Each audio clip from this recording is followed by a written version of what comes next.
Alright, jag ska ta och hoppa ut härifrån i alla fall. Men du får ha en så trevlig kväll. Så hörs vi säkert senare. Okej, bye bye!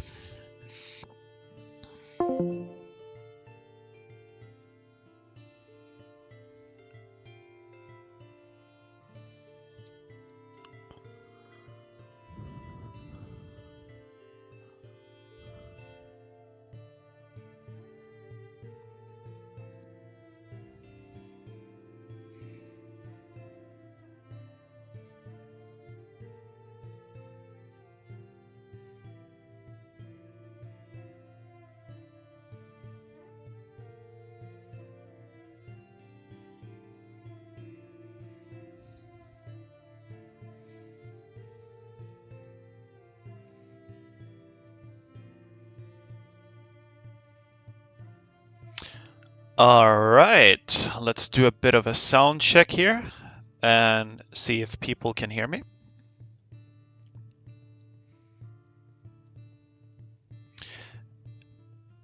If you can hear me, please sound off in the chat.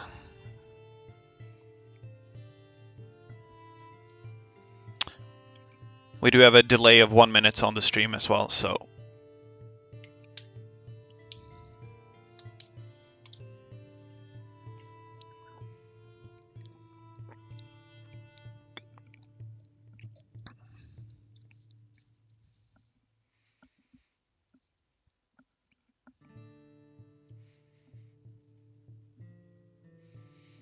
And also, of course, if you can hear the game, that's wonderful too.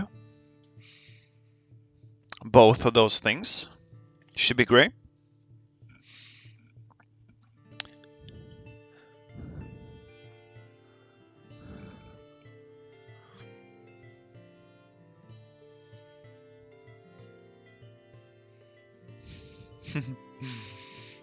Good games are riots.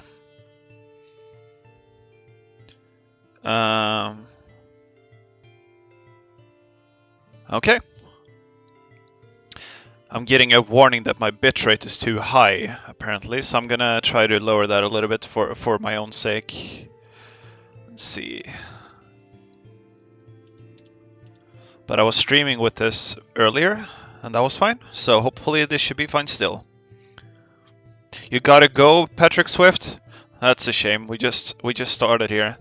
Alright, so, welcome to the stream. My name is Johan, also known as Tancred in the Element Studios community, and I'm a developer on this game, and I will also be your caster today on these games.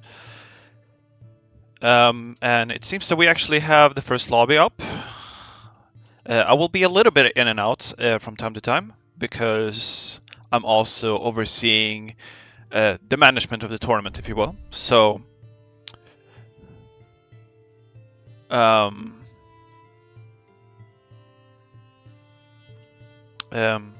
okay, I'm just gonna don't switch slots, please.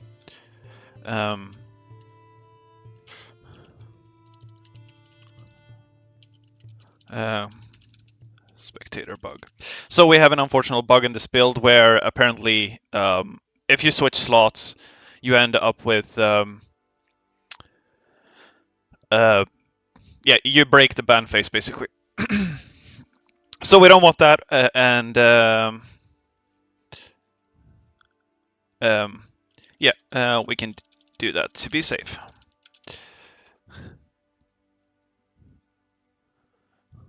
Let's just do that just to be safe, because yeah, we don't want any mess ups here. So hopefully, yes, we will see some good games in here, and but we actually had a bit of an unfortunate turn of events yesterday where we had a lot of people that left a walkover essentially, didn't show up for their matches, and so I have literally no idea how good either one of these players are. Because both of them pretty much advanced all the way through without playing a game.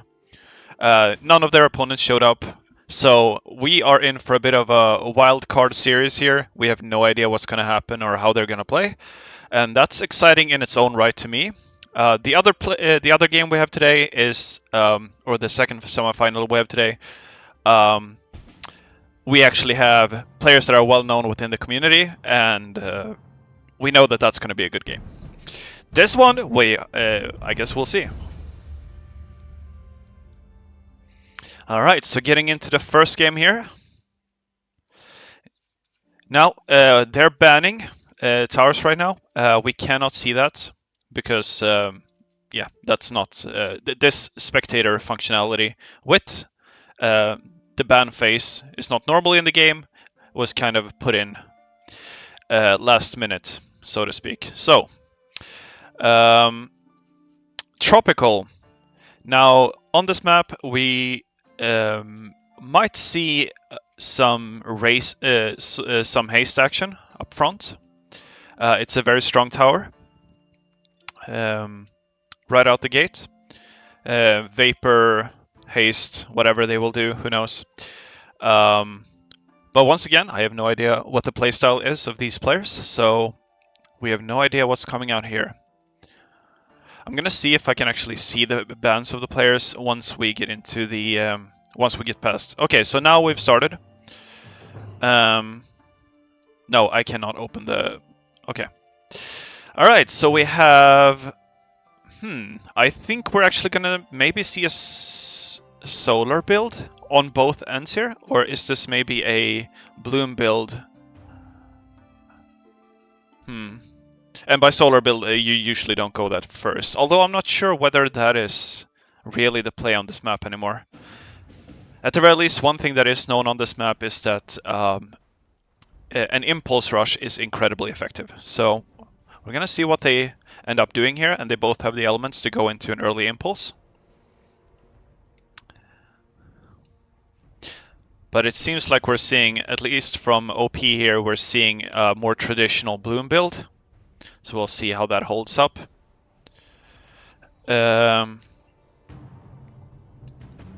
can, of course, switch perspectives like this so that I have... I don't think that helps with the bug, does it? No. Okay.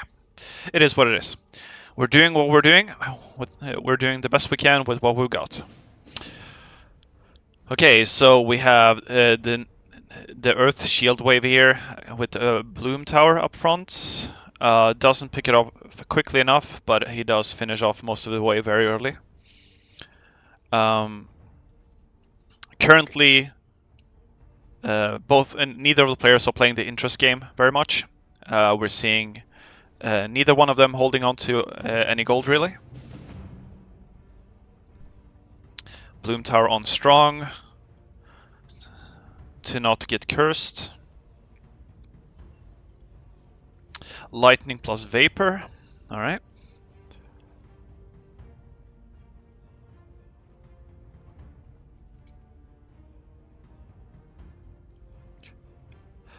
The matches are 1 by 1. So we're seeing one semifinal at a time. And then the bronze match, and then the finals.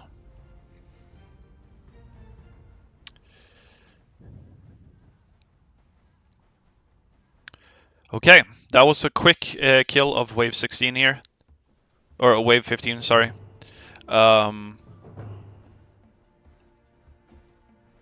Not that that's going to matter for his opponent at all. And also, we're going to see, like, both players are going to kill 16 very quickly here, because we have Vapor and we have Ice. Interesting. Strong Ice. Strong targeting on Ice. I tend to play Ice on front, just to, like, stack it up for the AoE, to really make a difference.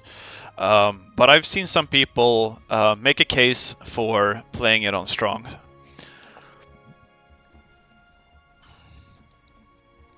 Not too sure. Oh, that one died. Okay, that's... Oh, okay, the lightning saved him. Okay.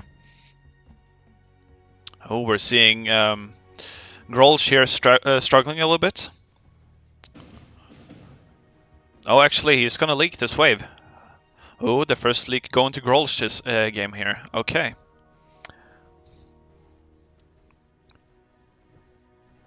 Lightning and... I wonder... Okay, now that is not the build that I would have expected out of Grolsch. Okay. An early windstorm too. Okay. Not exactly known for speed clearing. It's on near. Okay. Also, he does have 2 lightning, so he shouldn't struggle too hard with 20, I suppose. It's a very early triple. So that's the one thing about this. Like, Grolsch is a little bit behind right now, but he did get the first triple, so his build is probably slightly more efficient than his opponent's. Not in terms of gold, though. Alright, very speedy kill here. He picked up a trickery here, too. Okay, so what element? Okay, so we're going into... Is this a 6-element build? It might be a 6-element build, actually. Okay.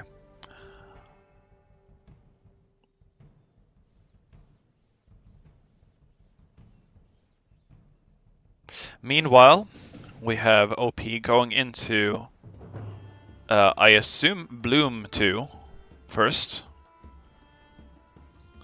Once again, not really sure about the playstyle of these players, so...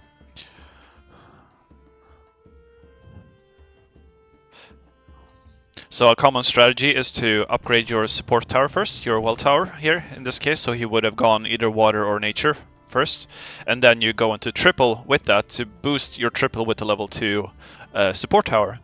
However, that is not what we're seeing here. Alright, so we have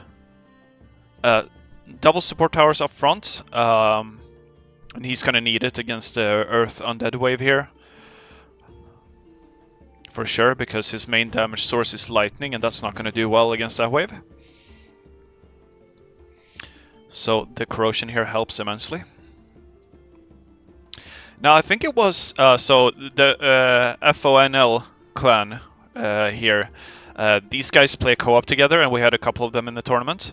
We saw some interesting stuff from one of them yesterday, where they actually went for an Archdruid, and I'm wondering if that's what we're going to see here too.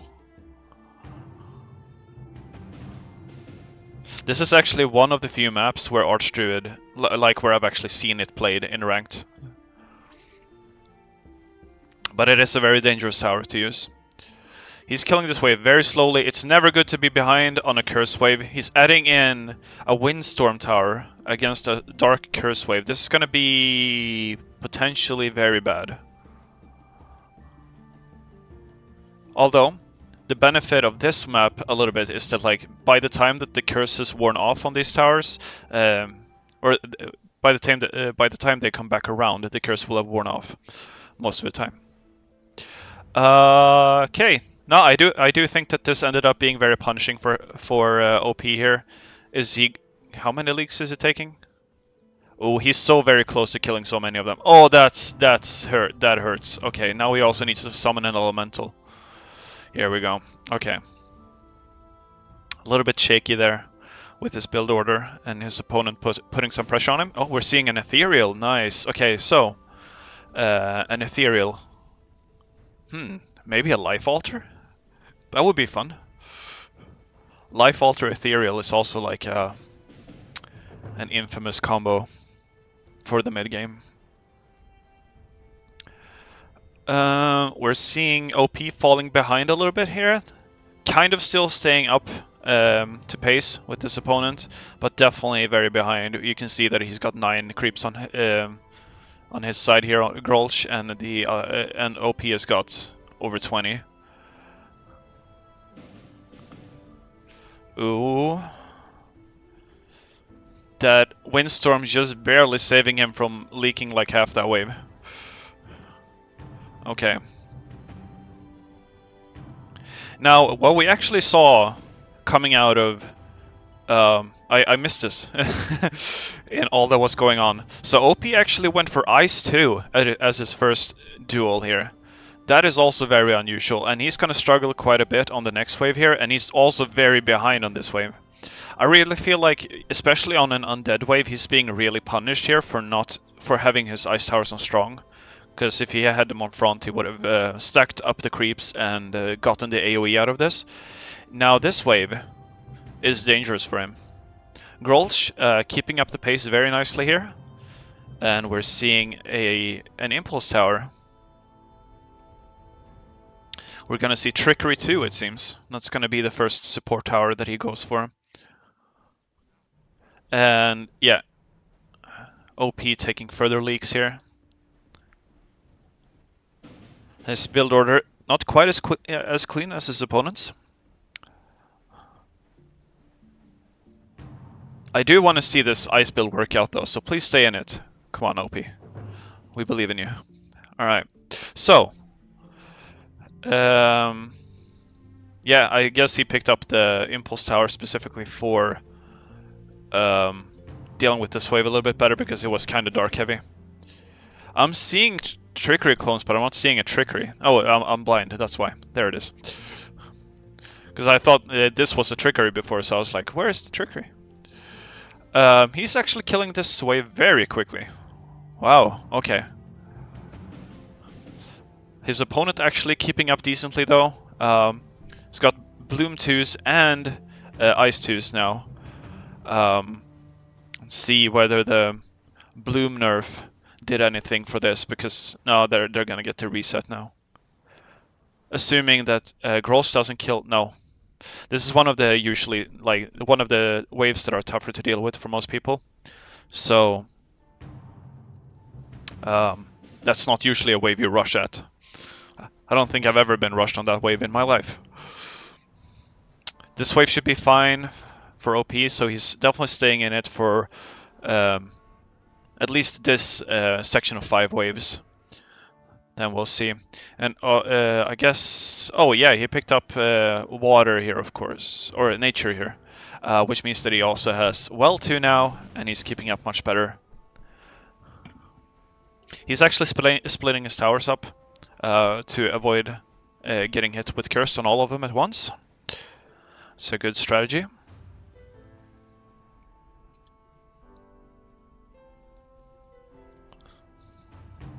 Okay, so what's the next element here for Grolsch? His build is a little bit unpredictable to me.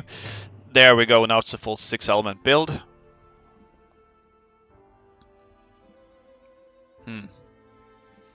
Meanwhile, of course, we got... I assume that this build is actually gonna transition into Obelisk. I don't know whether Obelisk is like the play here or not.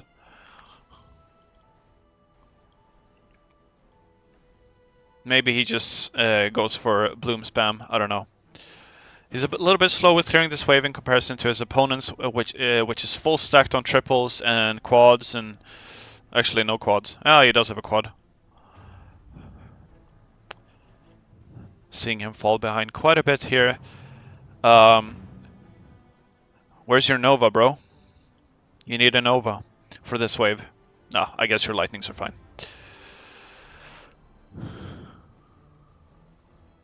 Also, I prefer to not pick, especially on like a build. In his case, here he's going for a build with double slows, so he has both Windstorm and Nova Tower.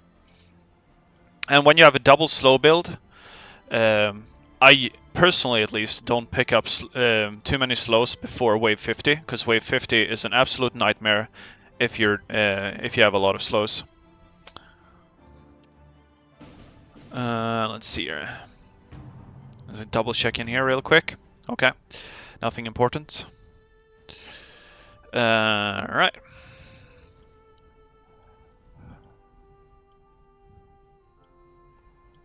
Not killing that wave too quickly. I actually think that OP is gonna clear this wave. Yeah, they're roughly up to speed with one another now.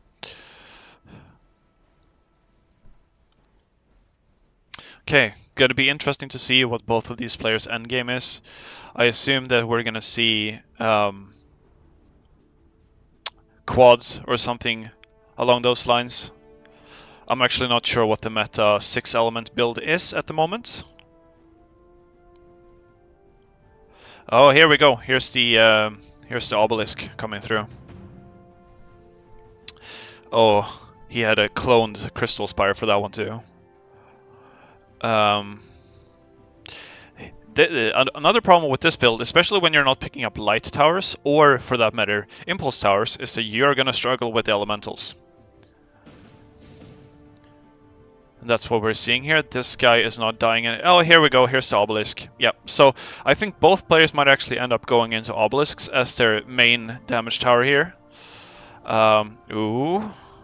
Yeah, I didn't quite kill that one off. That was very close, though.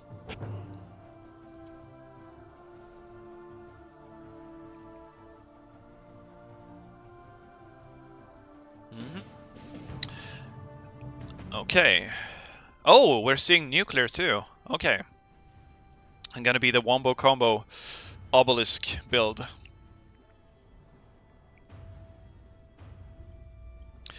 Nuclear making the creeps bigger and tankier, but also slowing them down and dealing damage around the target as well.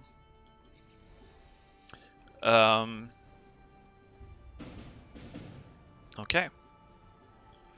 I'm a little bit unsure about OP's placements here. Like, don't get me wrong, like, these placements aren't bad, per se, but they're very late into the map. So by the time that he starts to actually deal proper damage to this wave, most of the other wave is already cleared out. And that's what we're seeing here. Now we're going to have overlapping waves. Although, with that said, that also means that he's kind of dealing with this wave in isolation. Not entirely, though, because his towers that actually have a double pass here are definitely shooting both waves at once, and that's not optimal at all. Yeah, we're seeing him struggle a bit here. He's got 6 lives left. I think he should be able to clear this wave just fine. Ooh, he's cutting it close. Actually, he's... Ooh. He's gonna live with 1 life. Okay. Alright. Game almost ended there. Game 1 almost over here. Okay. He's panic building a little bit in the back here. Grolsch coming over to say hi, apparently. He's trying to make the creeps leak through, and it seems he succeeded. That's the end of game 1, and Grolsch takes the first game. Alright. So now Grolsch would be the one hosting, and yeah, alright. So, well, it was a pretty good first game. Alright. Grolsch hosting.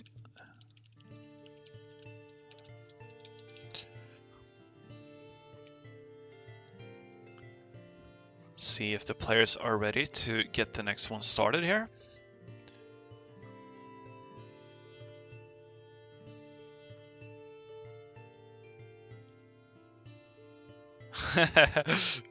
Okay.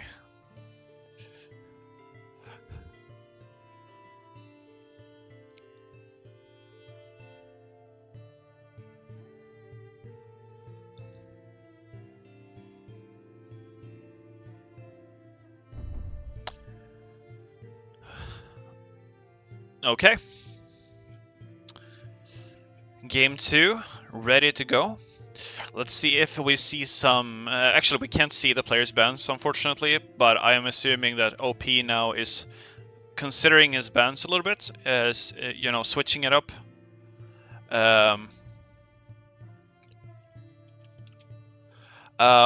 Switching it up a little bit in terms of his bans to reflect what he just played against, assuming that, of course, he was paying attention to his opponent. And that's what's so interesting about playing best of 3 with bans, with players here, because we're going to see some tower or some variety, hopefully, between the players.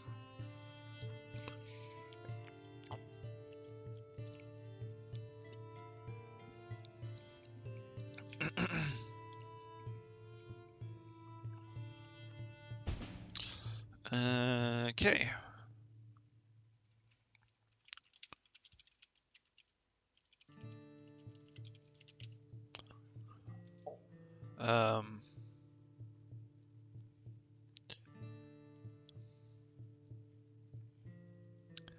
And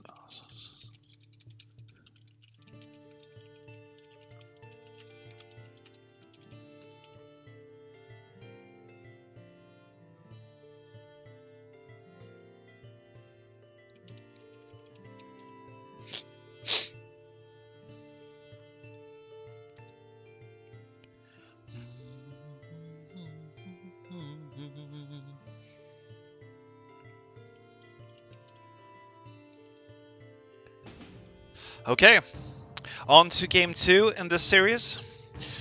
Will Grolsch bring it home, or will OP make a comeback?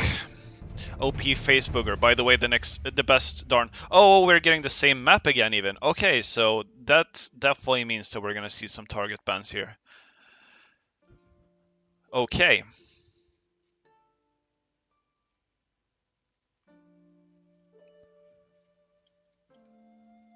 OP Facebooker.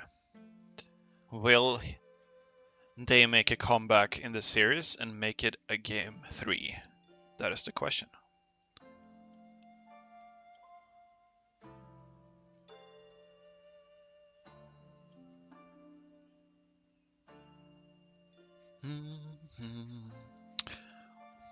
Okay, who are we rooting for in the chat? Anyone got any favorites?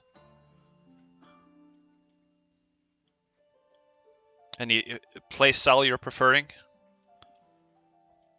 Are we siding with the 6 element shenanigans, or are we more traditional with the 4 elements? We're seeing something completely different come out of OP Facebooker here. So that should be quite interesting. We're seeing pretty much the same thing coming out of Grolsch. Of course, it worked last game, so why change it up, right?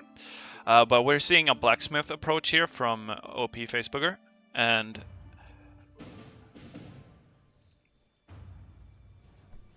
yeah.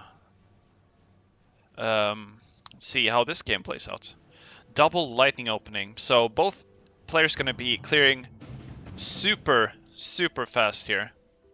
We're going to see some struggles here on wave 13 for both players, since they're pretty much opening the exact same way. Grolsch actually picking up the vapor here, which will help him with this wave in particular. Yeah. Okay. On the other hand, we're seeing some singles here. Will he save that leak? No, he will not. He will actually take that leak. Okay.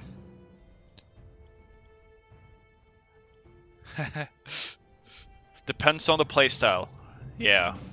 Alright, so OP not quite preparing efficiently enough for this wave. Opening double lightning, of course, is going to struggle on 13. And just barely did not do enough to deal with that right there. Meanwhile, we're seeing Grolsch playing a bit safe.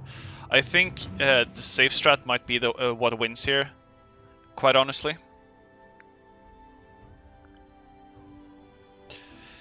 Because here's the thing to really consider: if the game goes long in LMNTD, it goes into boss waves, then obviously the multiplier for having full lives really matters. It's a 15% bonus to your score. It's a pretty big deal. Okay.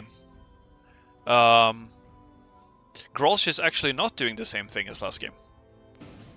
OP not even picking up a 4th element just yet. Maybe he felt that he was too far behind and didn't want to risk sending out an elemental in the middle of the wave. Never mind, he just did, and it was a level 1 elemental, so that should be perfectly fine. And we have 2. We're seeing a real rush strategy here. This is a common theme that I've seen in this tournament so far. If you get an early game up on your opponent, then you usually just pretty much try to camp the entrance. And that's also like the normal playstyle, right, on one path maps. Haven't seen too much action on two path maps just yet. I've seen some autumn games. The lightning strat not quite working out here for OP. Taking a rather major leak here, and we might actually see a very early game over here. The rush actually working out for Grolsch here, it seems.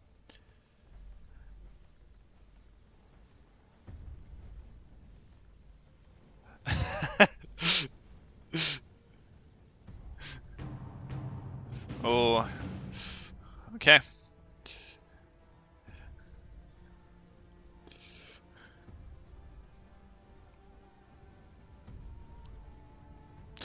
These are very defensive position. This is what I will say for OP.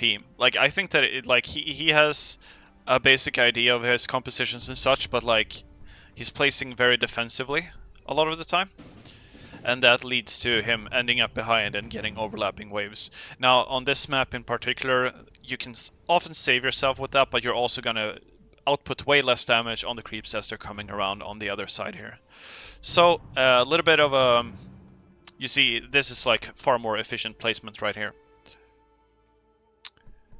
And now we're gonna once again see, because like, here's the thing. Now, OP has placed ice towers in the back, and those are his water towers against the next fire wave, while his opponent's water towers are up front, and this wave is pretty much gonna disappear in spawn.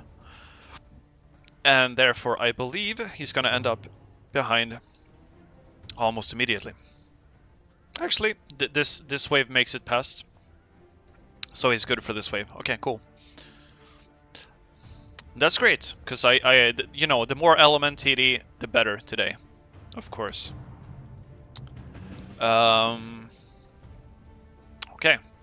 corrosion up front. This is like a typical, you know, more efficient playstyle. He's got a support triple up fairly early. This wave gets deleted. We're gonna see some overlapping waves here, and this is like this is a crucial time to not be behind on, because he doesn't deal super well with the earth wave, and after that there's also a curse wave, which is gonna go into bulky wave, and yeah, this is not great. This is not great. Are we seeing? Oh, he's living this wave, but he's not living this earth wave, I don't think. Okay, so the first semifinals of the day might have been quick. Actually, is he okay? I think he might be okay. He is okay. Oh my wow. Okay. He didn't even leak that wave. That is amazing. Okay. He's still in the game. I'm impressed. He's doing strong targeting here against the curse wave, but he's gonna have to adjust that shortly, unless he wants. Actually, he can let his ice towers here pick up. They're on front in this game, by the way, the ice towers. So he's gonna stack up the creeps a little bit more, and they're gonna also finish off the waves for him. Adding an extra gaze here versus the light wave.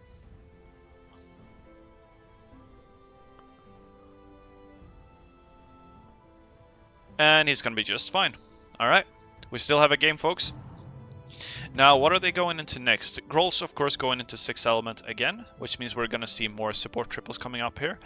And this is something you have to be prepared for when you're playing against 6 element.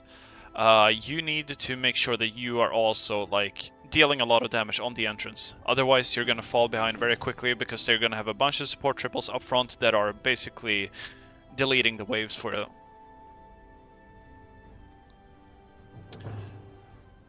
Okay. Grol shilling by the water side.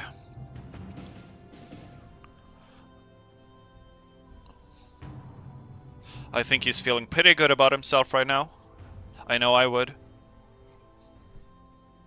Now the targeting from OP here is in general like actually very good. Like he has the strong targeting on most things, ensuring optimal damage. The question is just whether he can keep up in terms of just raw gold efficiency. If we're just looking at it here, like we're seeing that Grolsch was about 400 gold ahead, and that was because he just picked up a quad. Which is actually going to be to his detriment here, I think. Like, don't get me wrong, like this is a good quad, but it is very early against a curse wave, against a fire curse wave.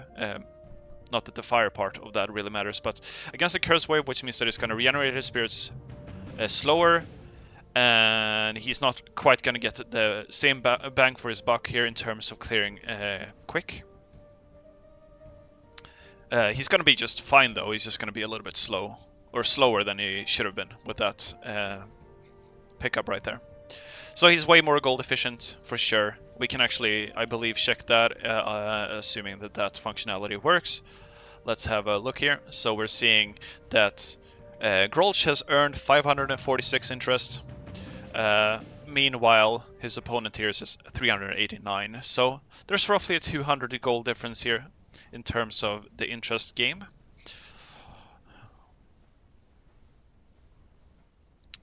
Okay. I'm wondering, cause like what OP is going for here? He should be fine in this way, right? In theory, he should be fine. Yeah. He's not gonna die at the very least. So what he's going for here is a build that has double supports. He has Blacksmith and Trickery. However, he does not have any debuff towers whatsoever in this build. And usually what you try to go for with this build, if you're... No wait, sorry. I'm confusing this build. So he actually has Polar. And what's the other tower he's got? Windstorm, right? Yeah. So it's Polar and Windstorm. And... yeah, okay, never mind. So I'm not sure if... is he going for an ice build with that? This is going to be interesting if it makes it to the end game. That much is certain. Alright, so, anyway. Meanwhile, we're seeing Grolsch pretty much doing the exact same things as last game.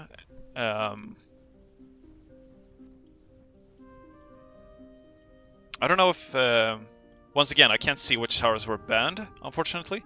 So maybe, yeah, he's pretty much setting up the exact same thing as last time. This is a practice build order, clearly. Which we saw last game, and this one. Oh god. We have Ice 2s though, so he should be okay here.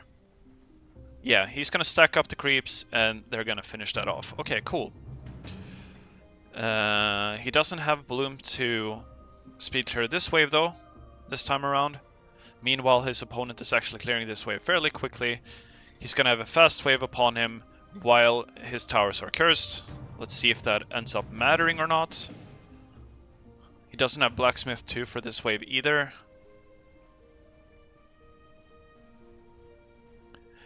He does actually have access to haste, although it's a little bit late to get it now.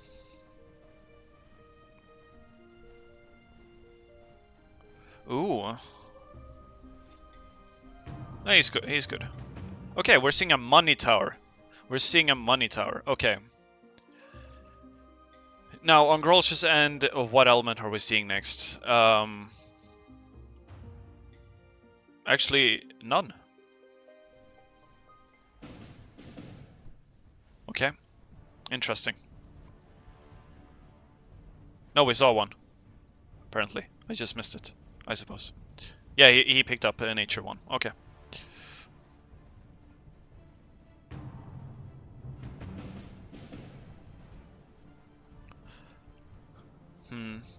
Yeah, he needs to upgrade his blacksmiths at this point, otherwise he's gonna fall off very quickly here.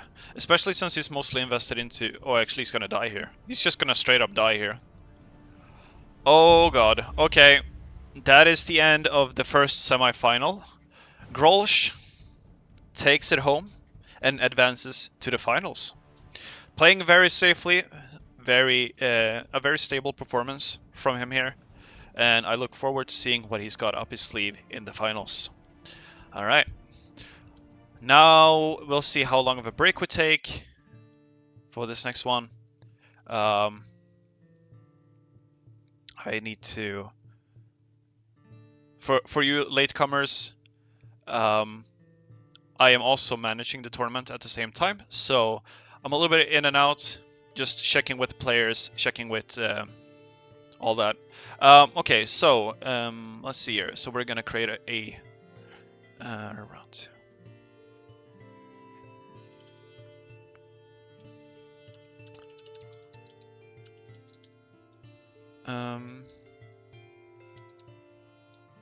And in the order of the bracket, it's supposed to be party. Tobias.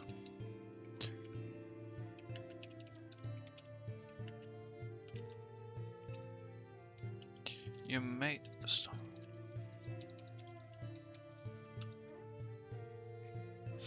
Okay, now we're gonna get the second set of games started here, the second semi-final.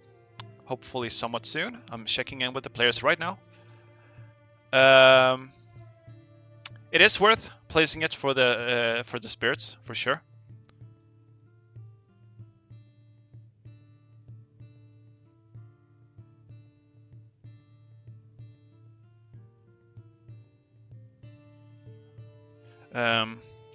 House party.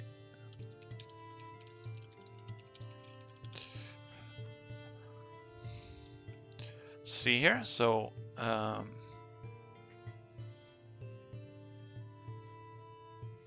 just gonna wait until the other players join the lobby here, just so that the players end up next to each other on the map.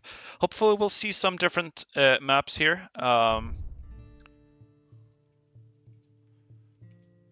Rather than just seeing the same one every time.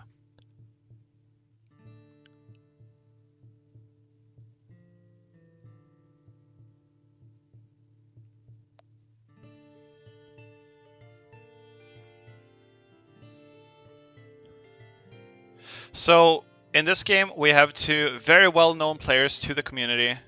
Um,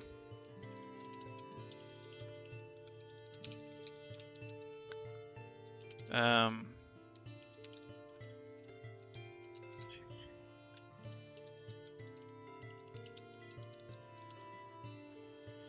we have two very well-known players to the community. Tobias actually took home the random tournament. And House Party did not participate in the previous tournament, but he is a very well-known player in the community that is very good at pick. He took all his games 2-0 yesterday, and so did Tobias. So this game is most likely going to get exciting. We're just gonna see here. We're waiting for just a moment.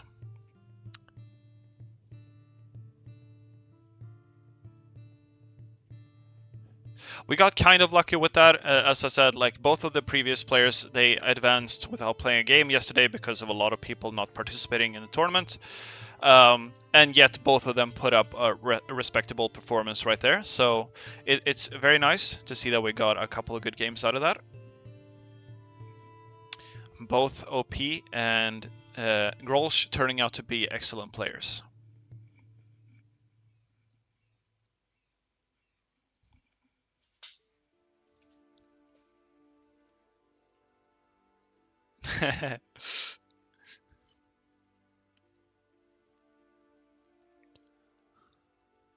All right, we're waiting for House Party here to say that he's back.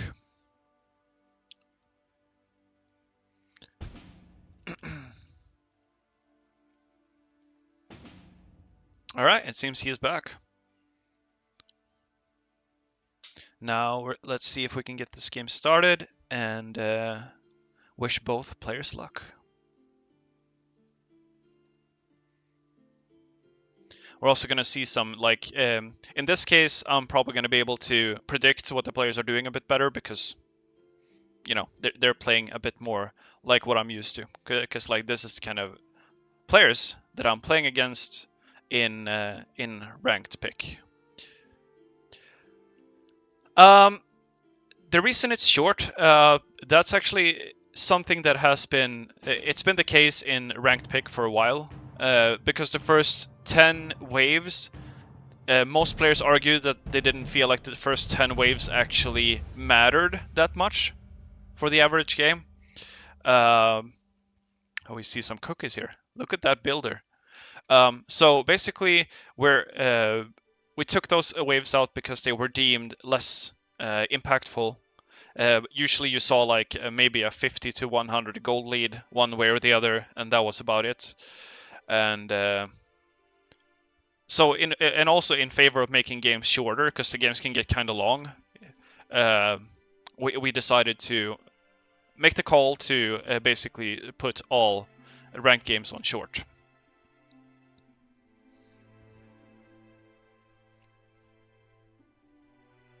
The only thing you really do in the early game or in the first 10 waves was to play the interest game at the high level.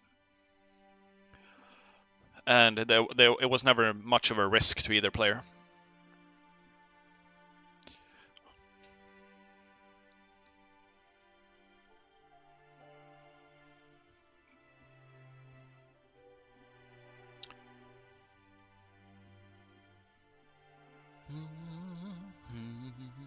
Seeing a slightly longer ban phase here than the previous set, already out the gate. Now, House Party, I know. I'm pretty sure that he was paying attention yesterday when Tobias was playing. I don't know whether Tobias has been paying attention to House Party strats. Maybe he has. In which case, I would expect to see Vapor bans. Which, by the way, Vapor is, in general, like, the banning Vapor also helps. Oh, actually, we're not seeing a Vapor ban, I assume, because he picks up those elements immediately. Okay, I don't know if I should tell Tobias that it's on short. Because I'm pretty sure that once again he has forgotten that this is on short. Okay, he recovered. He actually did that yesterday. He leaked wave 1 because he forgot that it wasn't short. Also, we're seeing our first game on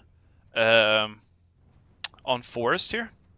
So that should be interesting too. That's usually a map that favors 6 element, more so than any other type of build. Haste has definitely been banned, that much we can say for certain, otherwise we wouldn't see this build from Tobias. Tobias always plays Haste if it's available, and now he's going for something completely different, which I'm not even sure what that is, quite honestly. So, this might be a mushroom build long term. I think we might be seeing a mushroom build. And this might be turned into a muck or something. In that case, if it's a mushroom build, he should pick up water next.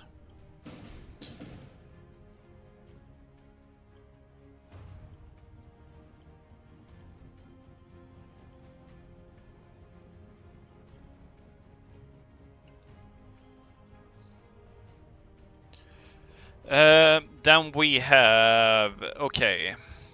Yeah, we're seeing some pretty fast clears here from both players. I wouldn't expect too much drama in the early game. It's more about which choices they make. Now, the Vapor strat here is very predictable from House Party. He's probably... Tobias is known for his tactical leaks from yesterday. And meanwhile, we also have House Party, which is definitely not. Okay, so we're seeing water. So it is indeed a mushroom build, most likely this. Which means, I think that pretty much means that he has the late game here. Tobias sitting on 1000 gold, so... Oh, actually, he goes for... I wonder if he just misclicked. I am pretty sure that was supposed to be a muck and not a root. Although he should be fine either way. Should be okay.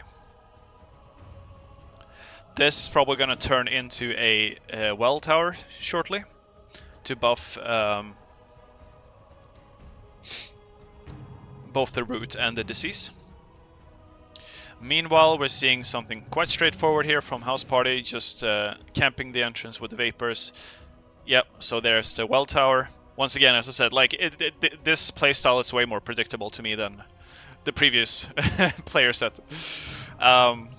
Okay. I think either player is fine here on this wave. What's the first wave that will mean something? I would say, like... It depends here, because, like, House Party is going to have to take some leaks, most likely, if he's going to want to pick up, like, an early Vapor 3 or something. So we might see, like, a Water 3 come through here, and he's going to leak that one. Oh! No, we're not seeing a Mushroom build. Never mind. So this... Oh, are we seeing Plague setup? Oh god. Okay. I wonder if that's what he's doing. Nope. I guess not, because now there's an Ethereal here for some reason. But here's the early water that he takes a few leaks on for sure.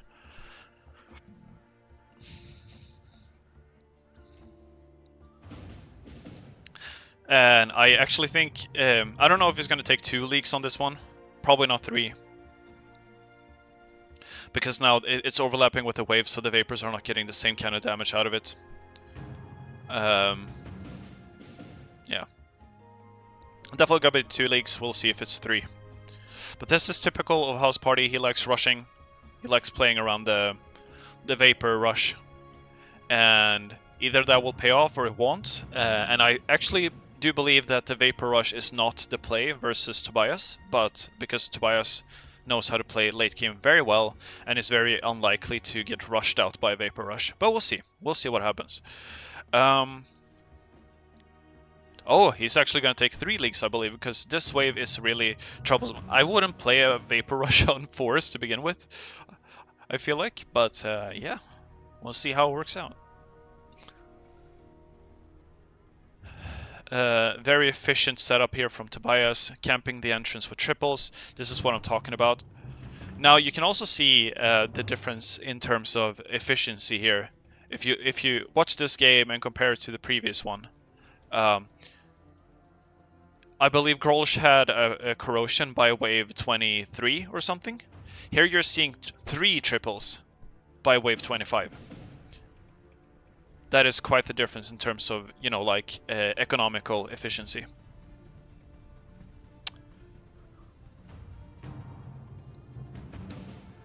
Okay. I'm just gonna make sure one thing, by the way.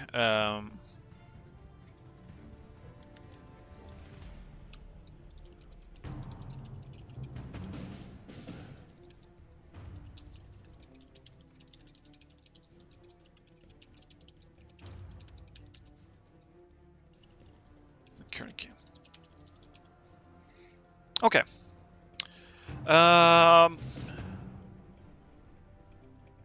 Yeah, okay. Oh, seeing some lag here, apparently. Now, the Vapor Tower here is probably going to get upgraded into a Corrosion. Oh, here we're seeing actually... Oh, yeah. So,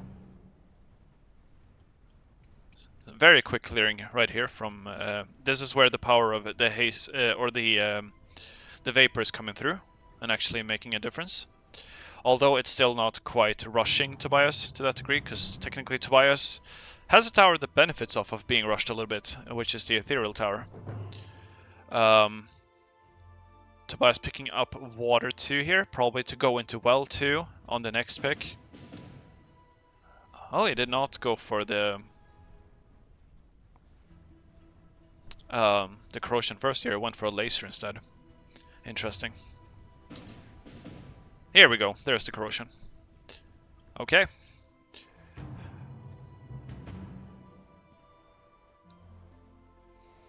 Meanwhile, we have the waves being deleted in spawn on the other end.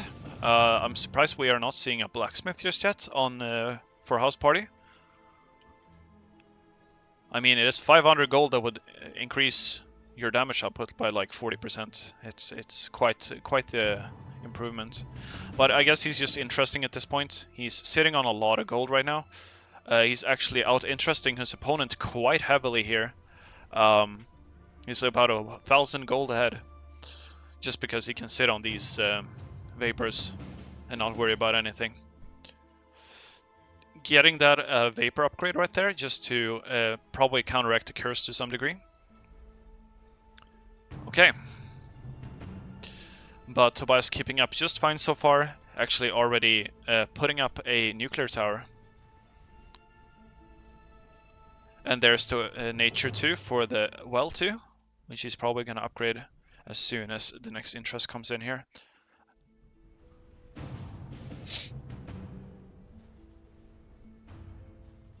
Yeah, okay, there's the upgrade. And meanwhile, over here, we're still seeing stuff being deleted in spawn. We'll see whether... Yes, he has a lot of Vapor 3s right here. Wow, that's a lot. And also they're now being boosted by Blacksmith too. Okay. Let me see if he can prove me wrong, if the Vapor Rush here's the game. He is letting a lot through here. That shouldn't matter too much in terms of his clear speed. They're gonna come around and he's gonna clean them up just fine. Meanwhile, Tobias is stacking just about every tower in the game. at the entrance, as 6 element tends to do.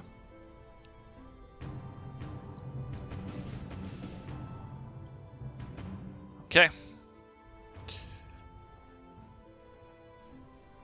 House party canceling something right there. I don't know what it was. That is a very efficient clear. But it is a very efficient clear on both ends. So we're all good. And now we're gonna see Blacksmith 3. He has 6 vapors, so he should actually have 2 Blacksmith 3s. But I think he's still trying to interest ahead of his opponents a little bit here. Seeing a Polar up front. And now we have the infamous Crystal Spire coming through.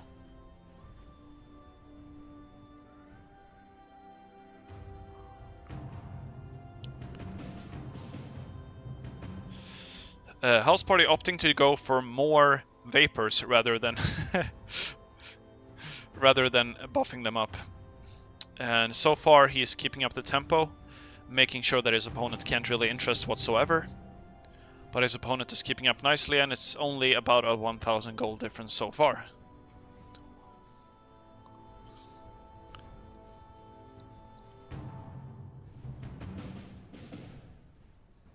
Ooh, even seeing a phantom zone right here.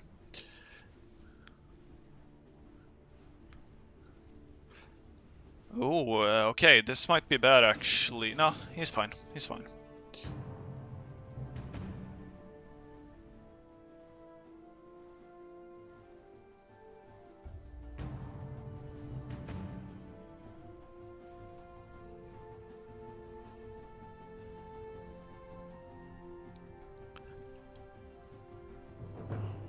Okay, light 2 coming out of Tobias here. I believe these 2 are gonna die on their own pretty much due to nuclear.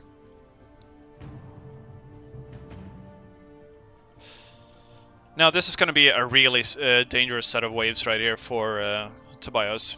He cannot end up behind here, because this wave is gonna get deleted and spawn.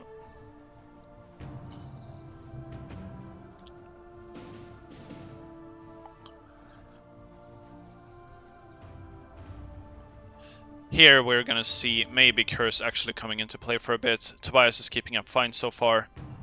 Not actually falling behind too much at all.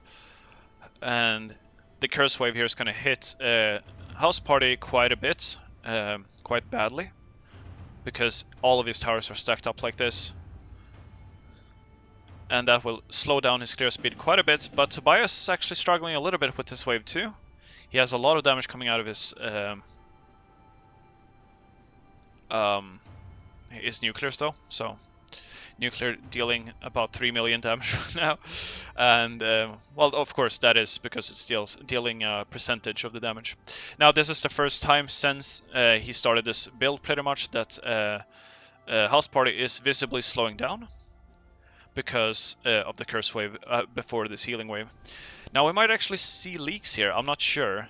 No. We got the Crystal Spires coming in hot for Tobias there, making sure he's not leaking. And I believe that pretty much means that the Vapor Rush has failed.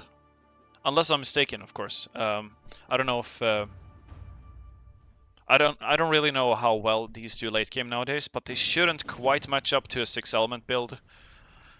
But it is interesting that they're even, you know, out clearing a 6 element build. Spawn camping. With like an optimal positioning and all that.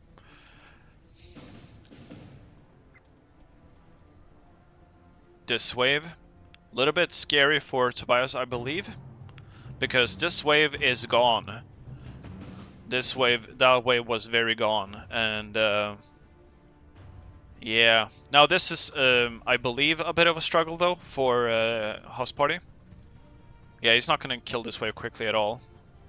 Meanwhile, Tobias has 40 creeps on his side at the moment.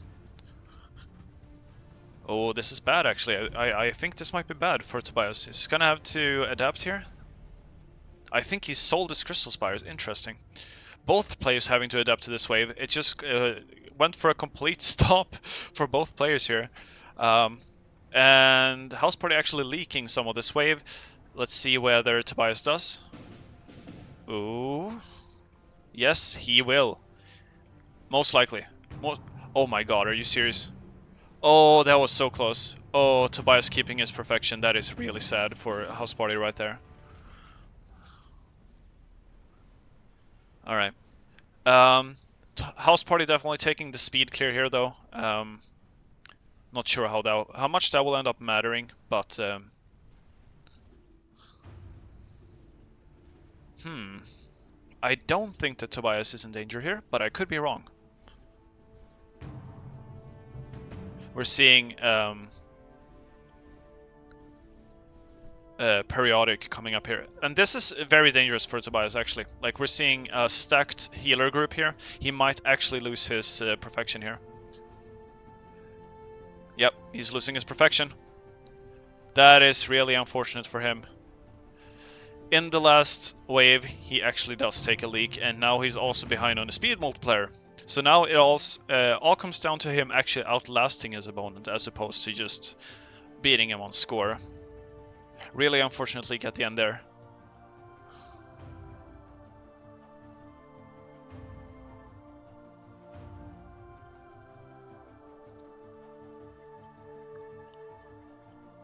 Two Earth 4s.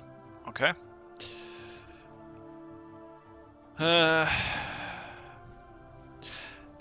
Idea, or like normally you would say that like the 6-element build has way more scalability than a 4-element build does. But after seeing the crazy vapor stuff here, I'm actually not too sure.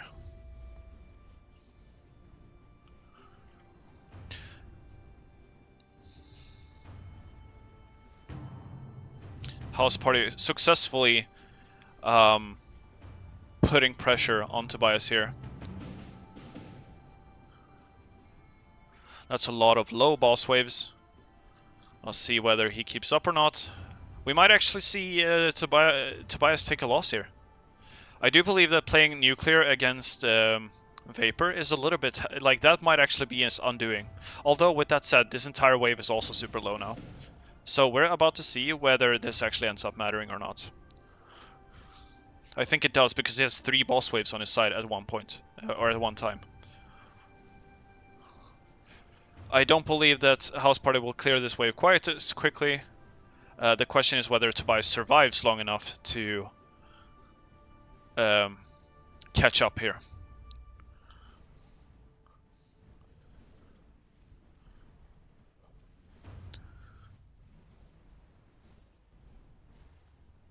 Okay, taking a few leaks, but definitely still alive. I do believe that his, once, as I said, like I think the nuclear here is actually being detrimental to him. Oh, that's a lot of leaks. That's a lot of leaks right there. He's gonna live, I believe, but oh, that's a lot of leaks. We're starting to see House Party's build slowly fall off here. We're also starting to see the creep count get slightly normalized on Tobias' side, so it might actually come down to being a nail biter this one. Unless he takes that leak. No, he does not. Okay. House Party very close to taking leaks right here, but he's keeping up, and I believe that's actually the game. House Party taking the first game. Wow. Alright.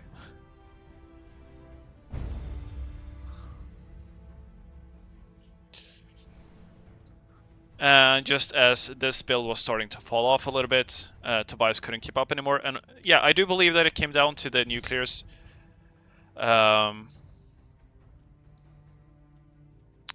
Slowing him down a little bit too much. But yeah, I'll see what Tobias has to say about that, if he has any commentary on it. And that's the end of game 1, folks. We're probably going to see a Vapor ban come out this next round. I would almost be surprised if that did not happen. Okay, so let me see here. Gonna hop into the game here really shortly. Just waiting for House Party to hop in so that they're next to each other. Of course, this is also like part of the product of that game was also partially that it was a one-path map as opposed to a two-path. It was a two-path that would not quite have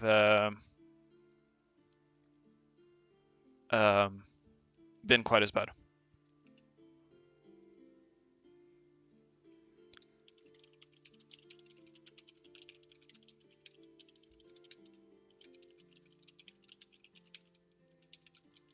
Actually, I shouldn't offer strategic, potentially strategic insight. I'm not even sure if I'm correct, but regardless, um,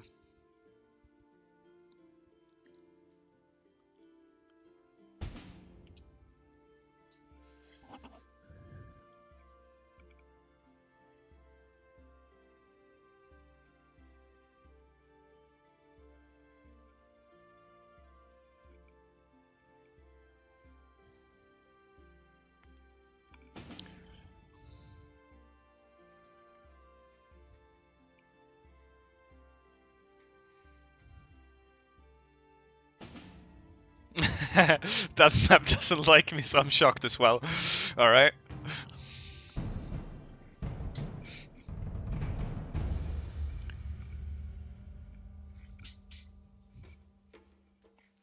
Yes, I did indeed get XP by spectating. I believe that is actually, um, it's kind of like it's not necessarily intended, but it's just kind of, I don't know, irrelevant in a sense. You do gain experience in terms of knowledge when you spectate someone. So hopefully, enjoy your free XP if you want to abuse that somehow. I don't know if you still have to sit out the same time as if you would have played the game, right? So I'm not sure if it's that much of an abuse.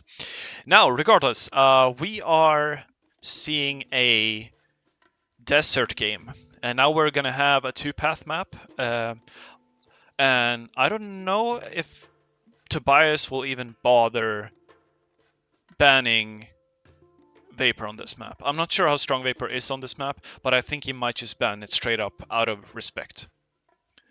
After seeing what that just did.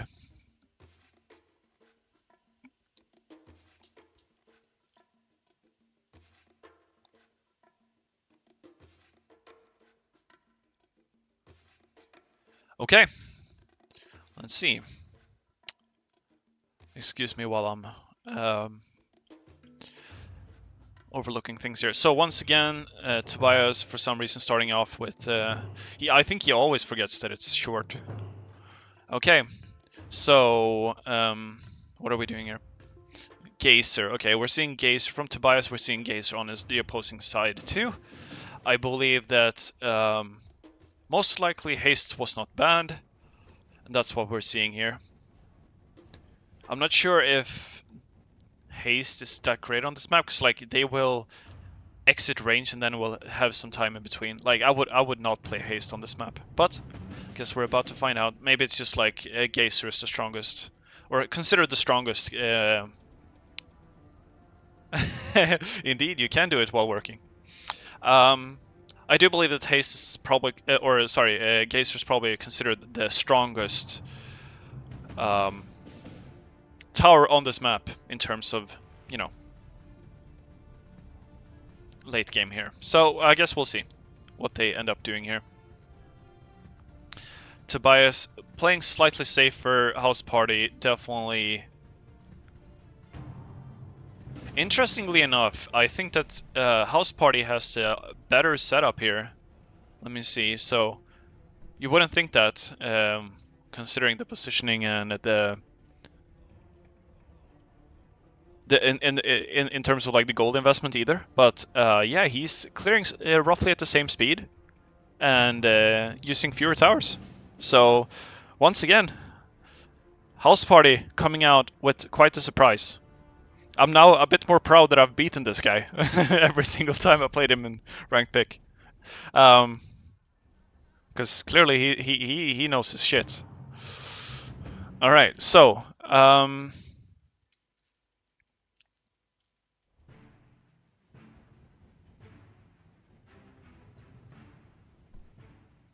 okay.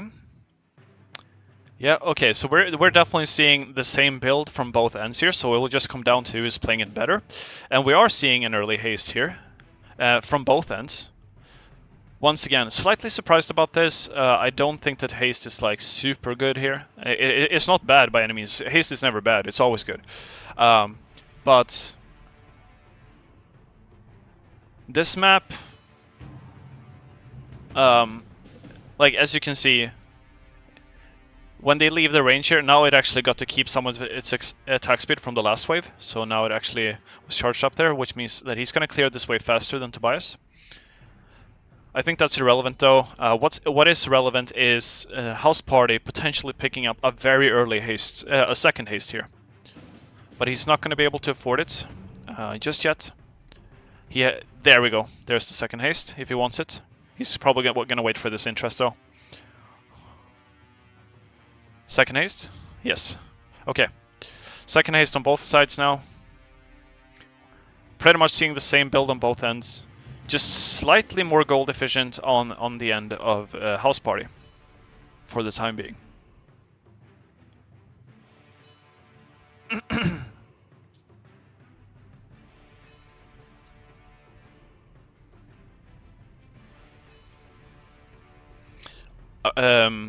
Well. Okay. Interesting.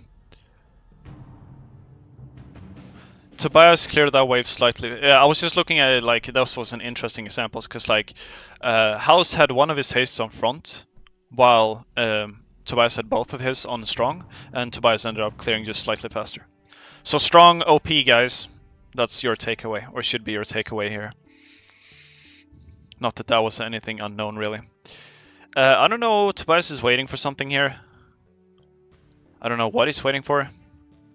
Okay. Ah, I see what he's doing. Okay, so this is actually a smart move. He basically called out the elemental super late so that he would keep some of the attack speed bonus from the elemental into the wave.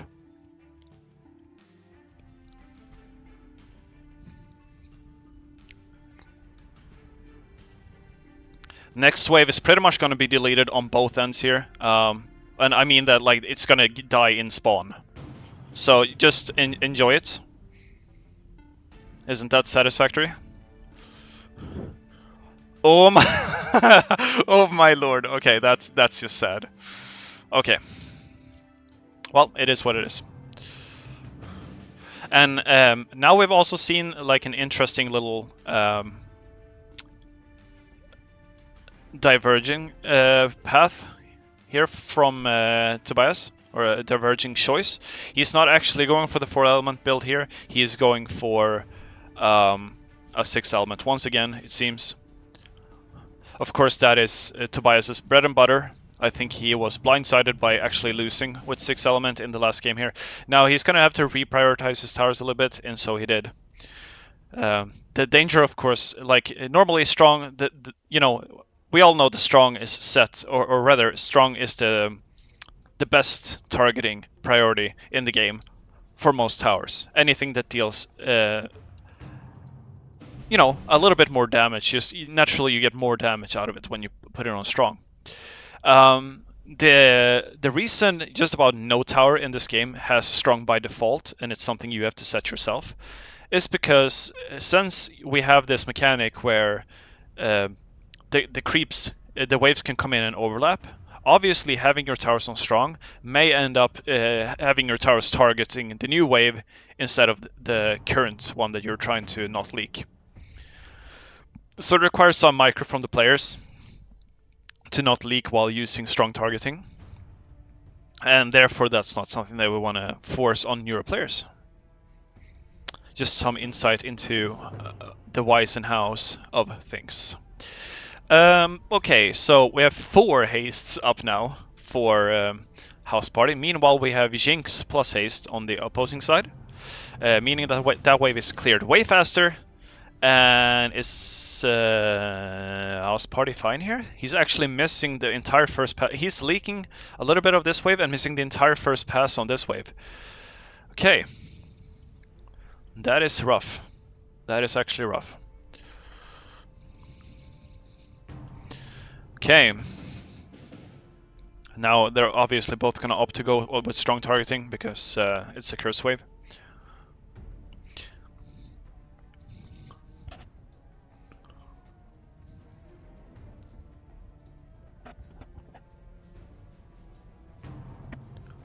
Tobias actually clearing a bit faster here in general, but just like last game, a bit behind on gold.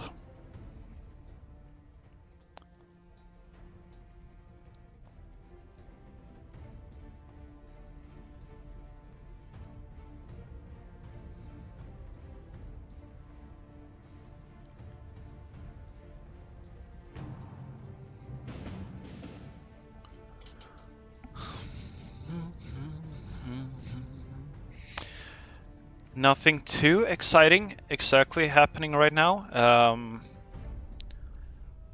I believe that both players are somewhat safe in their approach at the moment, aside from, of course, the beginning of this set of 5 waves here, where House Party took some leaks due to just going full fire damage versus water waves. But in general, we're seeing some. We're gonna keep seeing triples being added here. We're seeing Muck being added. He waited for the interest after all. Cancelled it and rebuilt it for the interest. Oh, look at this. We're seeing Crystal Spires being used against Tobias this time. Alright.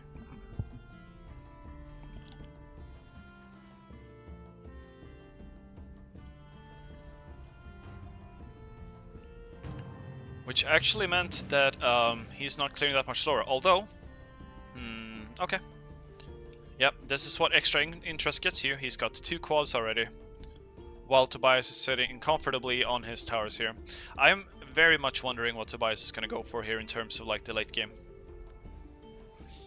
I sense here's one thing that we have to consider for this game at the very least. I think it will become a factor at the very least. Time will tell, but I do think that Tobias is actually going to keep his perfection in this game because he's not being rushed in the same way as he was in the last game. There's no vapor here. There's no way of making him struggle with the being behind on waves. So he's gonna safely sit there and have his perfection bonus by the end of this, most likely. Oh god, we might be seeing a completely different kind of rush here though. Look at this, look at this. So we are seeing 4 Crystal Spires already. Ooh. He's actually sitting on 1 pick less. He hasn't picked up his next element. I guess he's about to do that now after this wave has died. Yeah, here we go. So either that, maybe my interface is bugged. Let me see here. So no, it wasn't. Never mind. Okay. So we're seeing Blacksmith 3 here as well. So we're seeing we're gonna see Crystal Spires with Blacksmith 3s shortly. Now we have Crystal Spires on the opposing side as well. Clearly an OP tower developer. What are you doing? Oh wait. Anyway, so they should have no problem whatsoever clearing the next wave here too. And I actually think that we're gonna start to see House Party pulling ahead here a little bit, maybe, because of Blacksmith 3 already.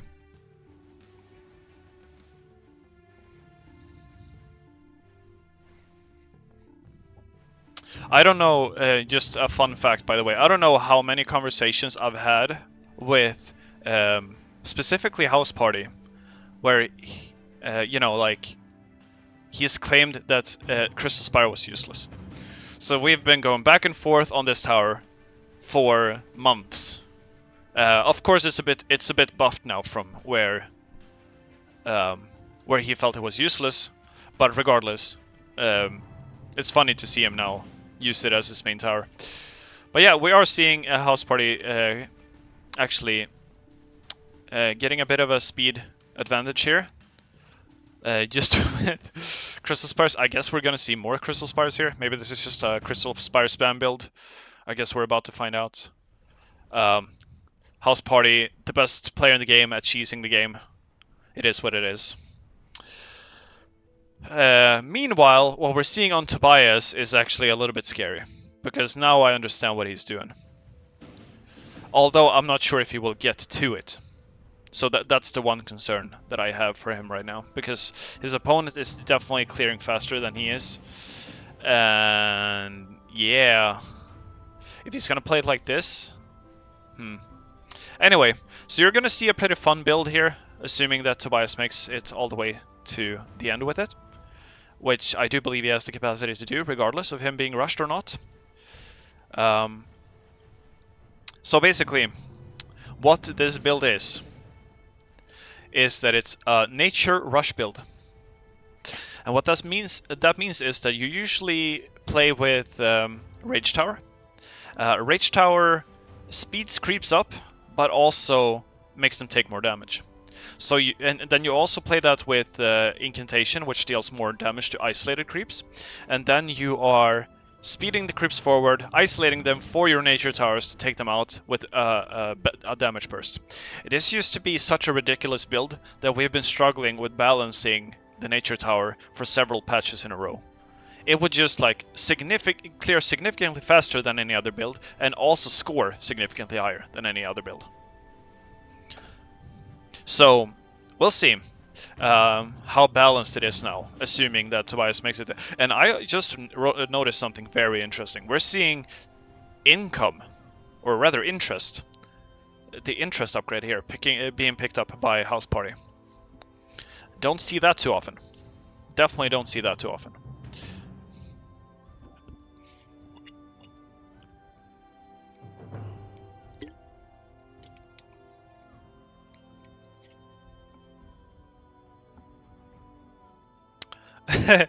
That is a very unusual combo. Volkna Golov. Sorry if I mispronounced your name. I mean, so it's not bad by any means. I mean, basically, the flamethrower tower exists to give AoE to your single target towers, right? Like, in a sense, that's what it does. And so, yeah, I do think that, like, that's not necessarily a bad setup at all. I don't know if it's competitive, but because a flamethrower is known for falling off. But yeah, no, I do think that that's actually a thing. It's certainly playable.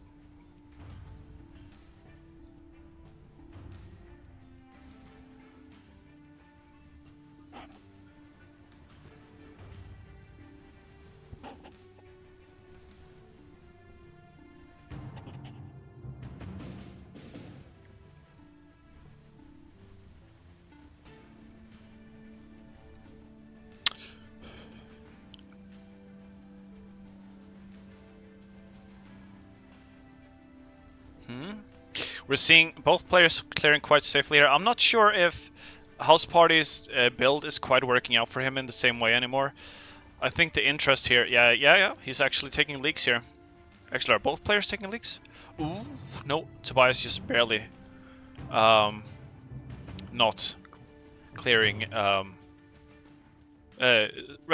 just barely not taking leaks here. So he's still keeping his perfection. Now, the question is, do we think that House Party can actually rush with this in the last 5 waves? I don't believe so. I mean, it's the undead wave up first. It's gonna blow most of the spirits on the first life of them.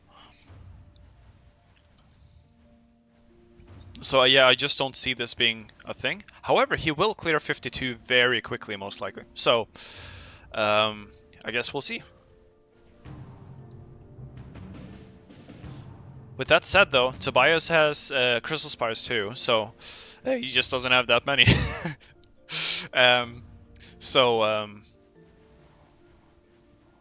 Yeah, no, Tobias is gonna be fine here.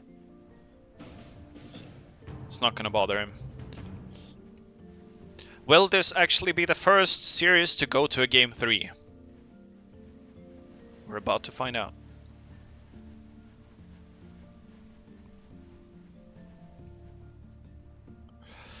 And also, will we see a Crystal Spire ban in the last game?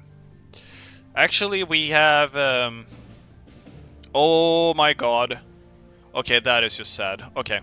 So that wave just overlapped a little bit with the previous one, meaning that he took a few leagues. Really unfortunate. It is what it is.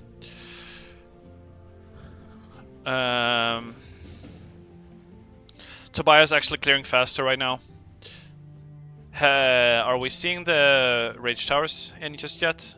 Or I'm not sure if that's what he's going for, of course. Like, I just assumed as much when I saw the Nature Towers. We're gonna see here whether he picks up any Rage Towers as soon as this wave ends here.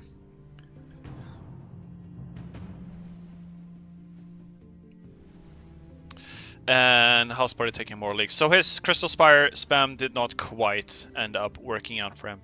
Now, I'm also, and another reason I'm expecting to see Rage Towers here is because, no, okay, it's simply because like now he has a lot of single target damage right here, so that makes sense to me. Like, it actually does make sense, but it seems that he's just not going for that. He's just basically adding more single target damage. This is the Crystal Spire game, apparently. I wonder if both players favor the tower enough. I do believe that, like, if House Party loses this game, I don't see him allowing Crystal Spire through in the next game. But we'll see.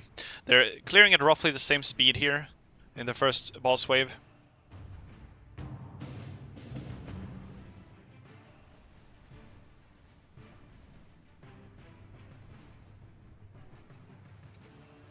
Gonna stay zoomed in on one person here, just to analyze a little bit what's happening. So Tobias is adding more single target damage, basically counting on his opponents to start leaking fairly soon because he doesn't have quite as much support or debuff as he does. I'm still a little bit surprised, but of course when... No, here's the thing. He does have... Yeah, so he's actually even gone for the... That is really strange. He has even gone for an essence, and I didn't even see that yet before now. But yeah, he's gone for an essence, and still he is not picking up his other nature towers. He's just adding more crystal spires instead. That is very interesting. Now you're starting to see the difference here. Like, Tobias has his perfection bonus, and he also has, I believe, a slightly higher speed bonus. I think he cleared wave 55 first. So, but here's, like, Tobias' build has so much more potential. I don't know why he's not picking up his next level 4 towers. Actually, what are we seeing here? Tobias leaked first. Tobias actually leaked first. Is this going to be a real tournament upset? Tobias definitely coming in as the favorites in most cases here. Actually, he's clearing this wave better than his opponent for sure. Ooh. Oh my god, he's not even taking leaks. He's not even taking leaks. Tobias, what are you doing? You should have gone for the rage build, mate. Is it nerves kicking in here?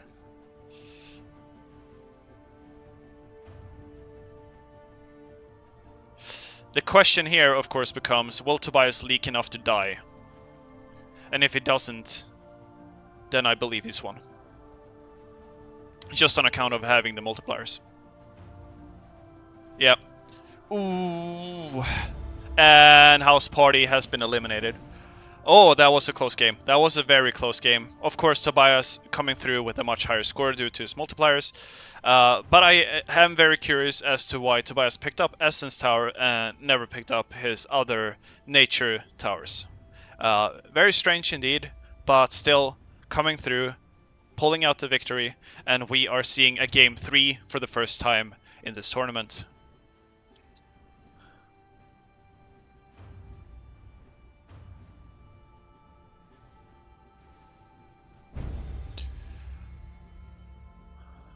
Okay.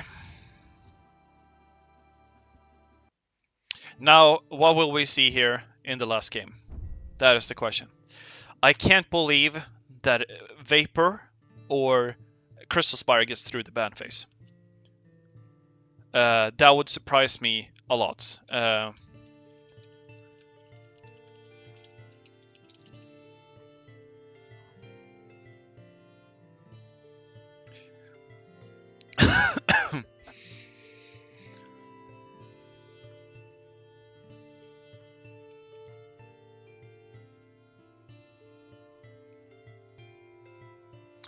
Okay, moving into game 3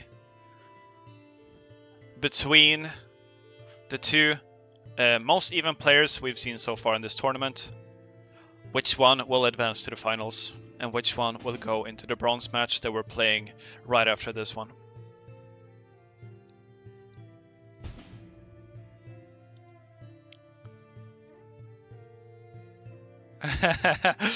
Apparently Obelisk Tower is always banned. That doesn't surprise me.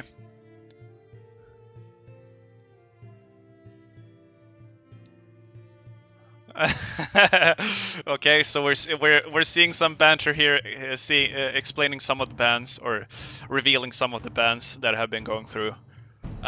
Bloom and Obelisk, obviously both targeted bans, and it's forced again. Now we're definitely not seeing Vapor coming through. There's no way that they're allowing Vapor to be in this game. There's no way that they're allowing Obelisk to be in this game. Um, and I would suspect that we're also not allowing Tobias to play around with Haste or Obelisk. So I think I can guess at least 2 of House Party's bans right here.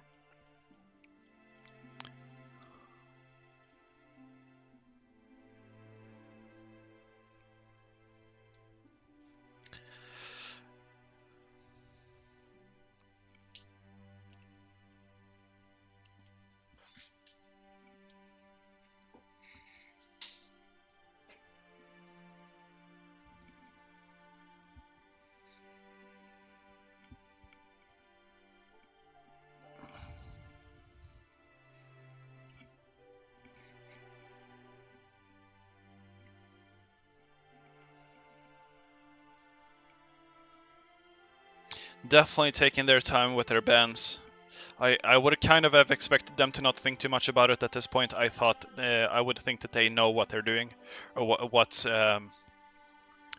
what they're picking up, or definitely not allowing their player, the other player, to get through it. All right, so GLHF. Both players standing still after the ban phase. That's not a good sign. Tobias, as per usual, starting with his cannon towers. Uh, Undoubtedly about to remember that we're playing on short. House Party a little bit behind here. I don't know what we're doing. He's doing okay. Okay. So most likely what we're gonna see from both players here, because we are seeing. Oh wait. I think House Party is not quite sure what to play here, because I believe that Haste is banned. I believe that Vapor is banned. So basically we're seeing House Party, I suppose, doing like a geyser rush. Is that what we're seeing? I've never seen a geyser rush before. That could be exciting. What would that look like? Is a geyser? Is that a thing? Is that a thing? Anyway, so we're seeing a similar setup here from.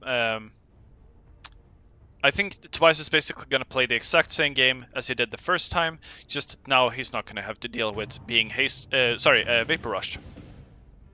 So I don't think that we need to necessarily watch Tobias too much on in this game. We know what he's doing. He's going to set up his debuff zone here, go with the, I suppose, an ethereal here, and also, move into nuclear and such.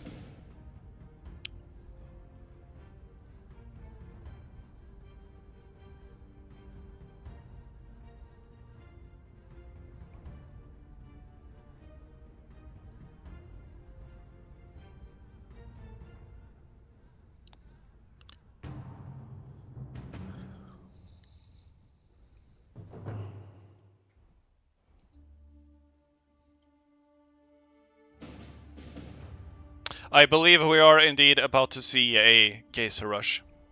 I have never seen this before. I have no idea if it works. I don't know if House Party know if it works. But I respect him for taking the chance. He should definitely upgrade to... Wait, does he have the gold for... He does have the gold for... Okay, so we're seeing an early Geyser 2 here against Nature Bulky coming up next. I guess we're gonna see how well that does. Okay, it seems to actually be... I can't imagine this wave not going another lap, while his opponent probably is clearing this wave rather comfortably. Okay, yeah. So we're seeing an Ethereal already. Will we have overlapping lanes when, or overlapping waves when these guys come back around? No, we won't. Well, actually, maybe. Okay, so obviously gonna retarget these guys to front so that he won't leak these guys.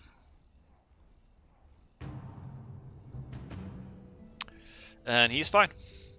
Okay. Geyser Rush so far keeping up. Oh god. Here comes the infamous House Party tactical elemental leak. Alright.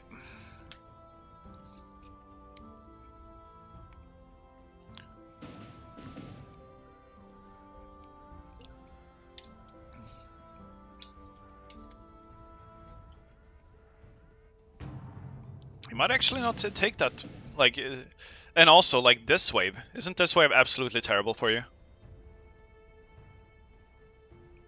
I mean, he does pick off... I suppose, like, he does pick them off one at a time, so... He's actually clearing that quite nicely. Okay. I wonder if this is something he's ever played before, if he's just swinging it. If it's just like, okay, I can spam this one tower. Now, balance has been a hot point of contention within the community over time. As I have been working on it myself, I have obviously been very aware of the problem that, like, you can a lot of the time just, even on very hard, camp with, like, if you know what you're doing, you can camp with just like a specific tower or whatever. But we also don't want to nerf towers too much, because the community, obviously the more casual players, which is obviously the majority of our player base, would not quite appreciate the game being made too hard. So it's a fine balance to walk, and in some cases we're gonna have stuff like this slip through, just like we have the vapor issue. So it's always like, you know, it's never easy pleasing everyone, right? Okay, so I assume we're seeing a leak here from... Never mind. I mean, he did leak his elemental once again. Somehow this build is holding up better in terms of not leaking the elementals, because, like, he took several leaks on his first one with the vapor build. Then the vapor build.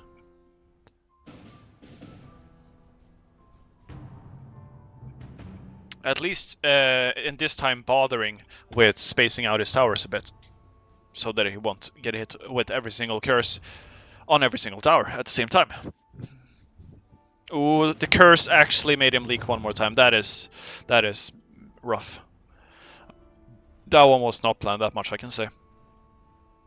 Now this wave he should, in theory, let through, but he does have Geyser 3 already.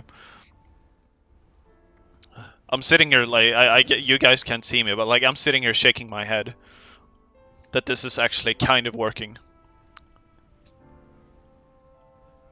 Meanwhile, Tobias has this, like, really, you know, like, elaborate setup going on. A bunch of support towers and all that stuff.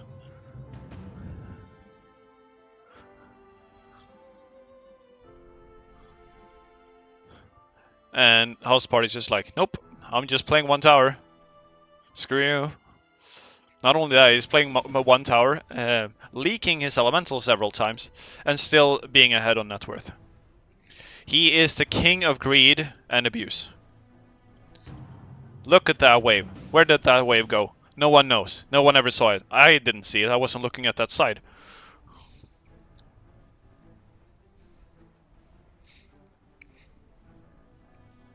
Okay. Now, the question that will determine the outcome here is obviously whether this build can hold up. I mean, it's a Geyser build, so I know that it can score roughly towards 3k on this map with perfection. But once again, like, he doesn't have perfection, so that's at least 2.7k, and that is based on full games, not short. And it is also based on pretty much perfect placement. As far as I know, there was only one player ever that was able to, produce that kind of score with it. So now, what is happening here? Is he turning this into a Tesla or something? Like, what are we seeing here?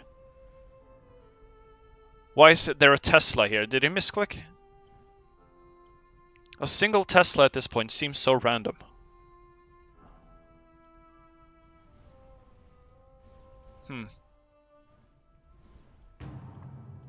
Okay.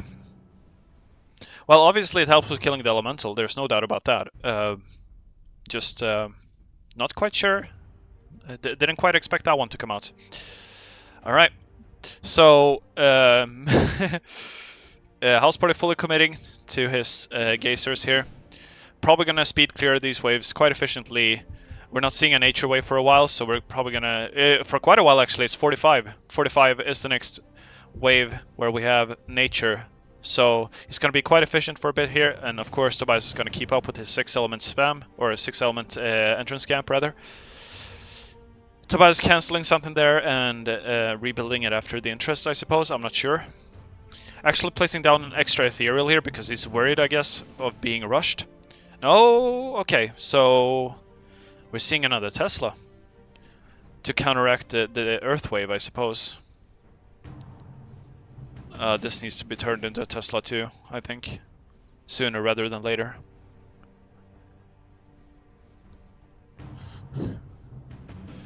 Yeah, so here comes the rush.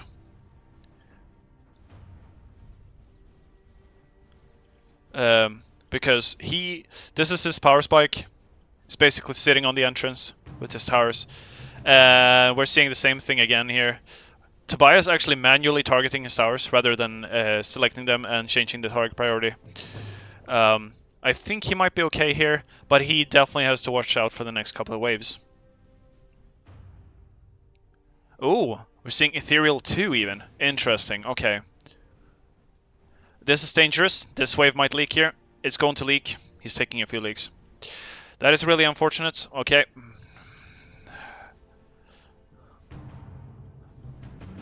Game sponsored by Elon. Yeah, sure.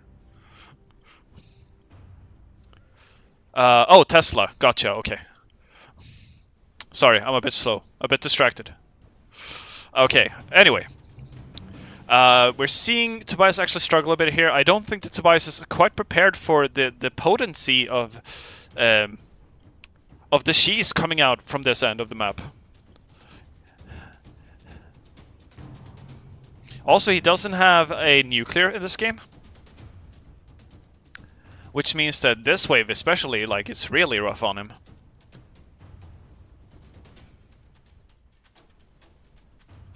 That's 50 creeps on his side right now.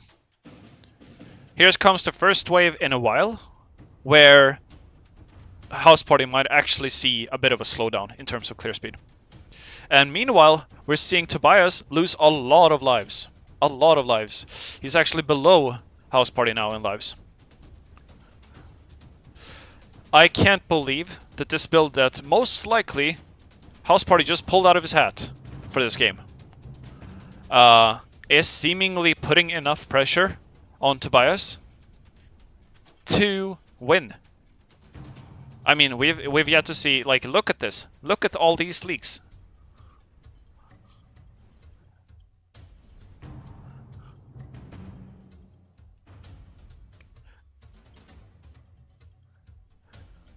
Wow. All right. Now, how do you deal with this? Like, this, as far as I know, this hasn't been seen before. It is completely unknown within the community that Geyser, literally just Geyser spam, is keeping up that kind of a tempo. How do we deal with that? How does the next player that has to play against this deal with that? Also, Tobias, I believe, is just straight up dead here. I don't mean to be that guy, right? But like, this is a light wave. It's gonna get deleted in spawn. Meanwhile, Tobias is still struggling to keep up with this wave here.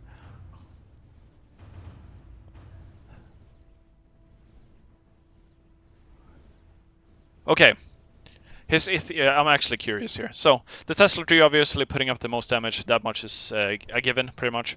If we look at this, so Ethereal actually secondary in damage here, which I'm not surprised about at all. Ethereal is basically the thing, I think, keeping him in this game at this point. He's taking even more leagues here. Will he live these last few waves here? Will he make it to boss waves? In the boss waves, can his build keep up with Geyser spam?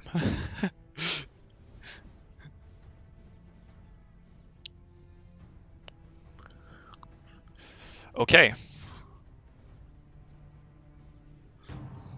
Indeed, he did indeed change up his build quite a bit from the first game. I mean, it's kind of the same build, but he changed up the build order of it. Now he's adding a runic too, just to kill this undead wave faster. Let's see here. So runic here, putting up. It's actually out of range right now. Okay. Anyway. But yeah, so he's keeping up right now, and he's playing it a bit more safe. He knows that he needs to outlast his opponent here. 6 element technically has the tools to do it. The question is just because we're starting to see house parties build. Because here's the thing, right? Like, if anything gets past this point, then it's gonna be a long way around for house party to kill anything.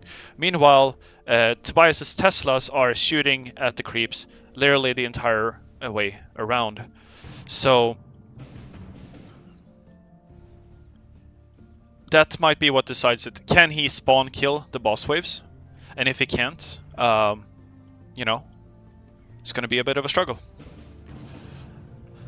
We're probably going to see somewhat similar clear speeds here in terms of the last wave, I believe. Are they on weak? They are on weak. Yes, he has retargeted his geysers to weak. House Party is clearing this wave faster. Not by much, though. Okay, we're going into boss waves in the third game, and House Party has a hefty lead on Tobias, the favorites, I believe. I don't know if he's saying good game because he believes he's lost, or if he's saying good game because, you know, good game. But once again, I'm a little bit surprised to see Tobias add more support towers instead of adding a second periodic. He doesn't seem to value the pure towers quite as highly. And I fully agree with House Party here that it's not over yet, because anything that leaks past House Party's first zone, which is probably going to start happening in like 1 or 2 waves, is going to actually cause him to slow down significantly in clear speed, because he has literally everything centralized around the entrance. Now we see one creep getting through, didn't actually make it all the way through. Yeah, so the difference is here that from the first game on Forest, that House Party is not rushing Tobias. Tobias knows, though, that he is very behind on gold. Not in terms of like comparatively to House Party, they're kind of even, but he's very behind in gold compared to where he would like to be.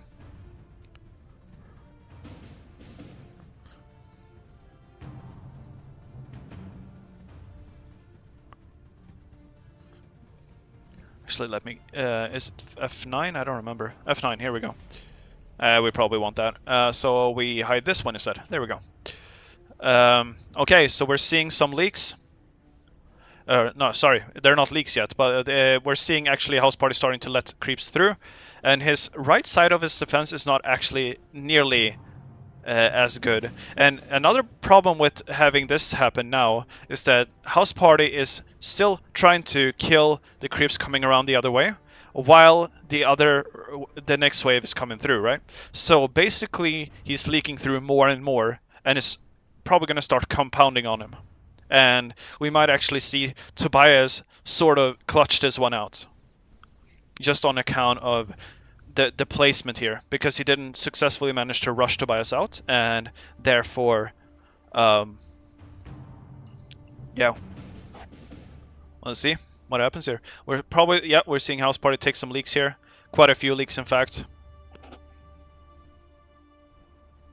And that's what we were talking about. We're seeing it compound. Now, the other thing here is that it compounding can also be a good thing, a little bit, for House Party, because he has Earth towers. Let me see Runic's here. Runic is indeed dealing the highest amount of damage. And he sold his towers. He sold his towers. House Party is basically calling the GG. I don't think that he would have cleared that anyway, so I think that was fair. I think that was a fair move from him. And yeah.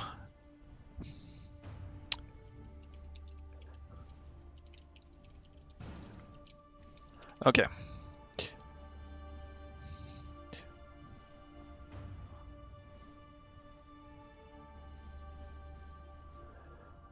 Okay, so let me just get in here and set things up. You're gonna have to... we're gonna create a new thread there, so bronze match. And actually, let's go in here real quick and adjust this. It is actually insane to me how close that series ended up being. I'm very impressed with...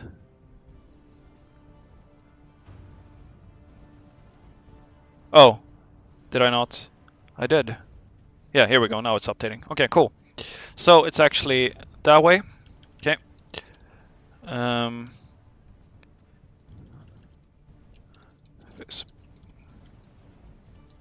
This party.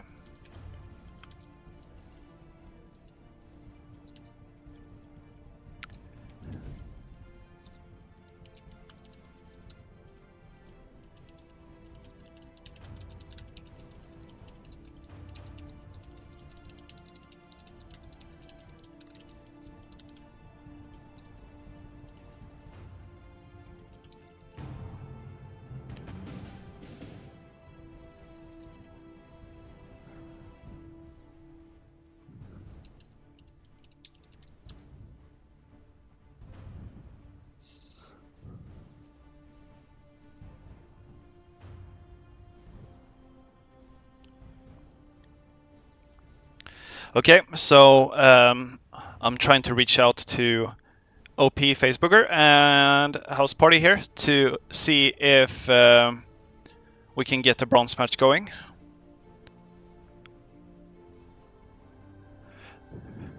I have a certain suspicion that OP was not quite paying attention to that there was going to be a bronze match, but maybe I'm wrong. In which case, I guess we'll give it a couple of minutes. See if he responds. He has not responded to my original comment where I said that he should stick around. So, yeah. I hope that he's still around.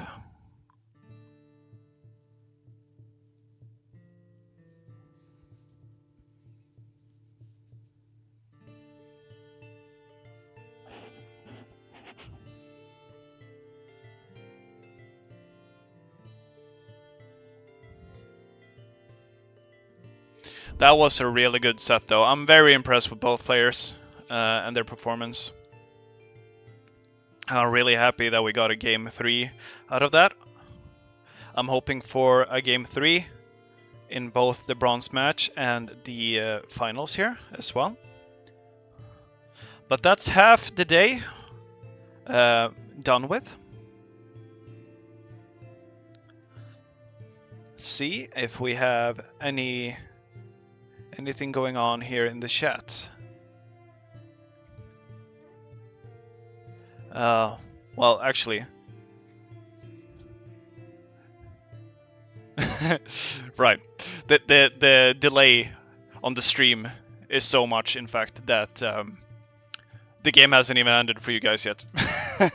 I just noticed. So, regardless, let's see here.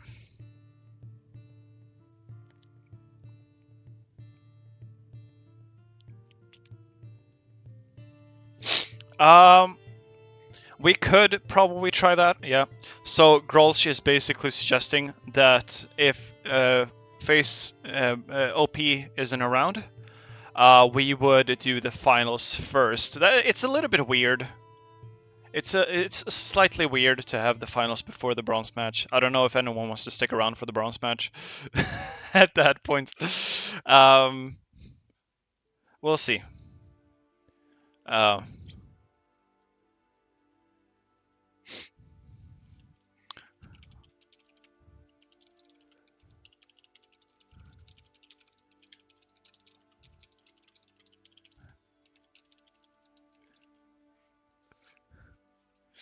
Okay. Oh wow, the stream is really far behind. I didn't realize that. Okay. It still hasn't ended.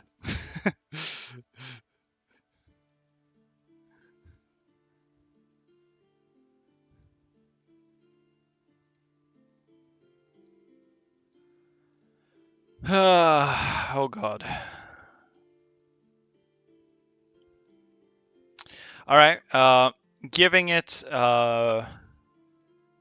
Let's put this up here real quick. Blah, blah, blah, blah. I don't know if this is like.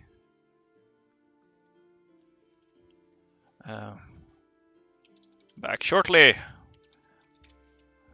And then we do this, and then we do that.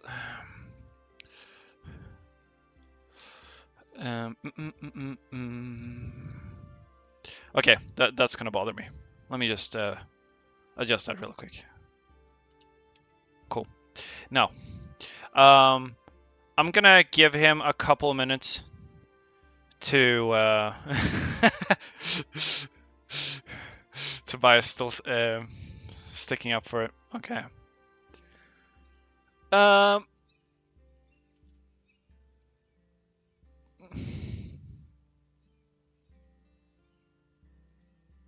gonna give him a couple of minutes to show up.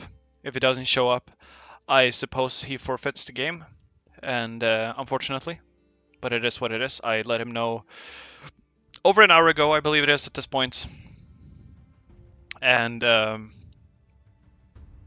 yeah, pretty much exactly an hour ago, shortly after his game. So I don't know whether he didn't want to play or if he just missed it, forgot that it was a bronze match or whatever. But either way, I'm gonna leave it for a second and just take a bit of a break for myself as well. So be back in, I don't know, 3 minutes or so.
Look at that. It seems that we actually have a game here, guys. Let me remove that right there. Alright, so the first bronze match is getting started. Just as I got back.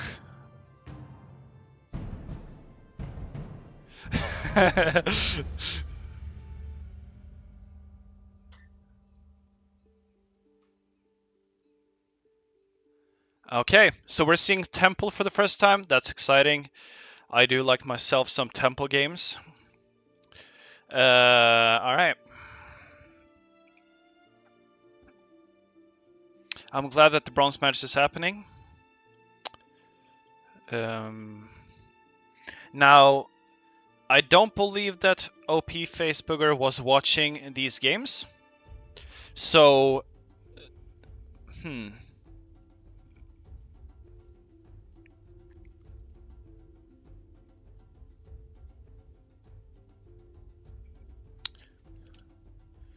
the question is, what will he ban? You know, if he was not watching the games, then does he know to ban you know, like the vapors and the blooms and whatnot?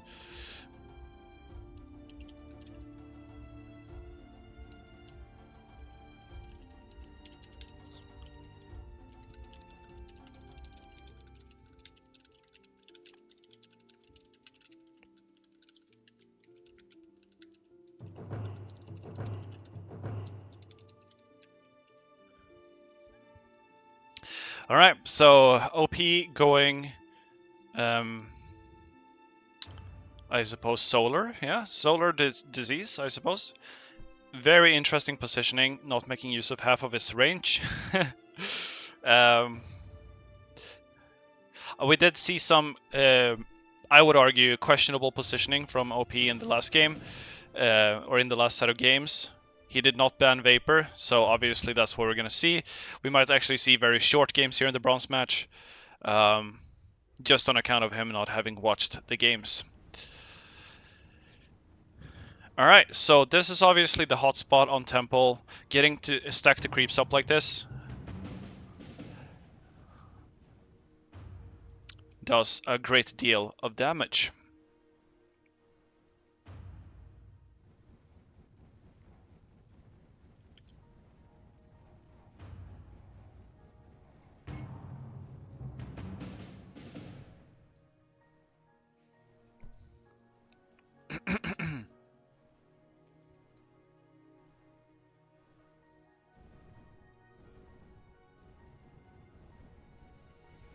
Okay.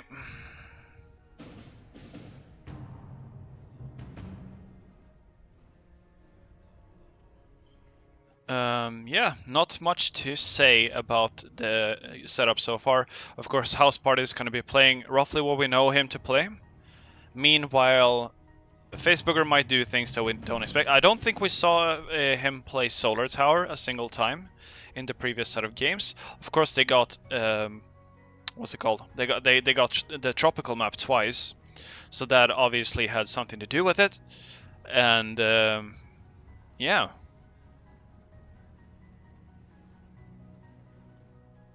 Guess we'll see. House Party definitely not clearing super fast.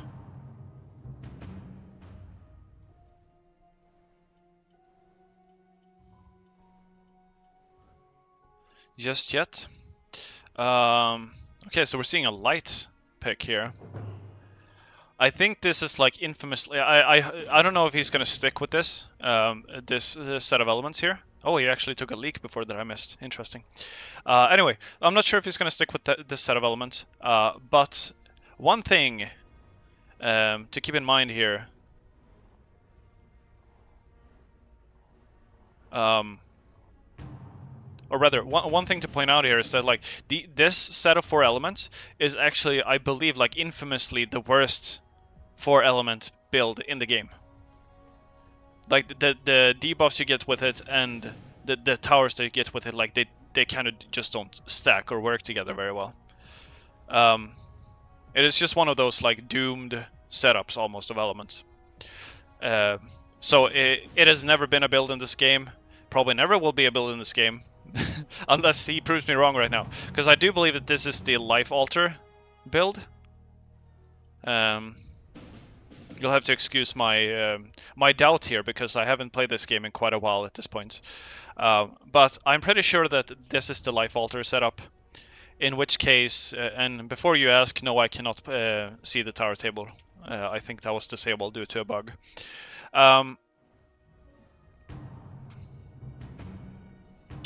But he's going to need that Life Alter because he's leaking. And now it is time for House Party to start leaking. He's going to let that through a couple of times. I'm starting to wonder if the delay that I'm seeing on the stream is actually off, because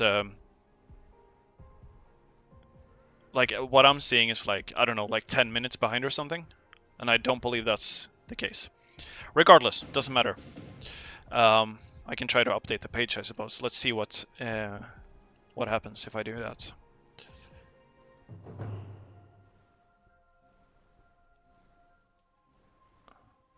Yeah, okay. It's actually not that bad at all. That's what I figured. It was just showing incorrectly. It's been lagging behind or something. Okay. Cool. Okay, so Facebook is taking a few more leaks here, and hopefully he's going to pick up a Life Alter, because that's going to be his one saving grace here, I feel like. That is a very strange positioning. Like, so... both this tower and this tower right here, and even this tower, they're like... Basically, you're not using half their range, almost, in these positions. This one is not absolutely terrible, like it hits them on the entrance and then, you know, like it's basically a triple pass in a sense. This one, however, is definitely... I don't know what he plans on putting here. Maybe this is a Windstorm later, in which case that could be okay. And this is like very... Like Bloom Tower is built around, you know, getting to reset in between it firing. And... Here it doesn't do that. It's literally just hitting the mirror. It's literally just hitting them as they go around here.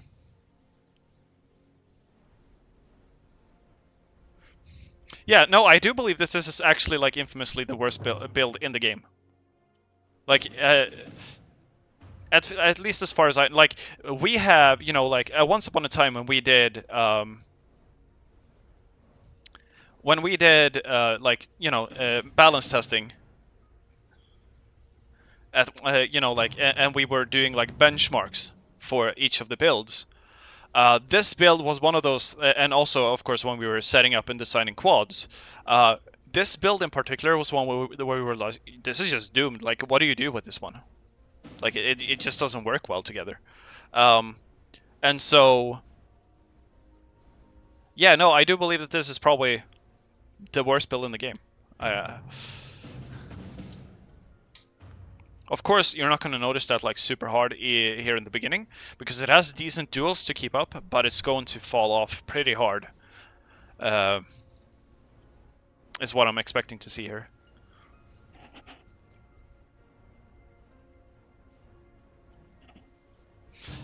Which is actually, I think that is specifically, I don't quite remember at this point, but I think that was like specifically why we put Life Alter in this build, because we were like, you're gonna need to actually save yourself sometimes with this build.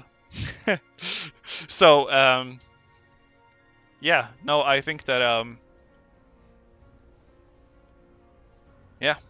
All right, well, we'll see what OP here manages to pull out of his hat, and in the meantime, we're seeing House Party literally doing the same thing that we were expecting him to do. Yeah.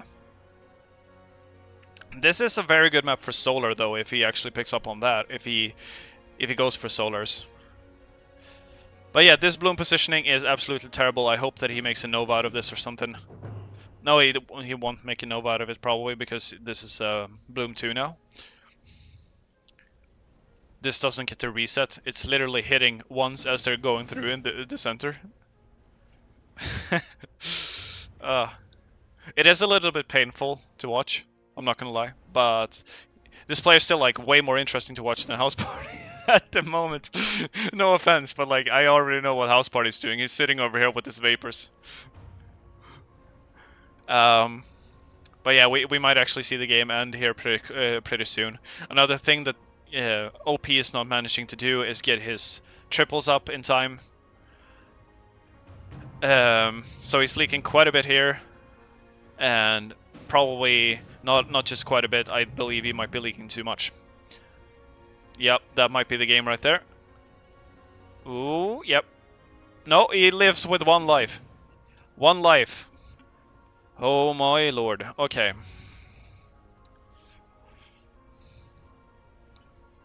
He also has 3 overlapping waves at the same time right now, and one of them is a curse wave. He cannot leak anything here. He cannot leak it. Oh my lord, he managed to pull that out. Like, oh my lord. Okay. Yeah. Now that, if you could switch places on these two, at least the lightning tower would be, you know, like forgivable. Actually, no, this lightning tower is kind of okay. It's clipping through here, but like, not having the lightning tower here, where it's overlapping to this side, is not the best. Okay. I'm not bashing. I'm trying not to bash, rather. Just trying to teach while we're watching this here. Considering his positioning, I'm actually surprised at how far OP has made it into this game. He also doesn't have any support. Like, he doesn't have trickery.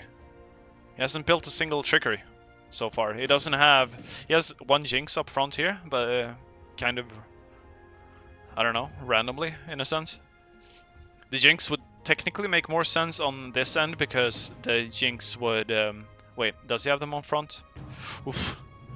He didn't need to. He had disease towers. But yeah, he's not clearing this wave. Alright, that's the first game.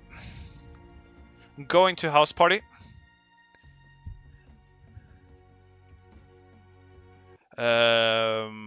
Okay, so the first game going to House Party in that one.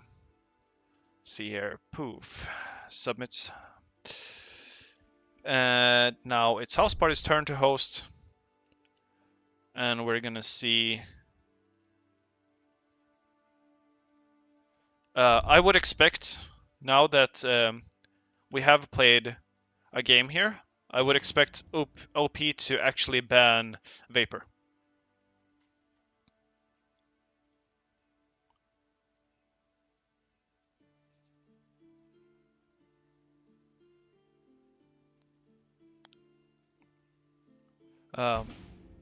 Yeah.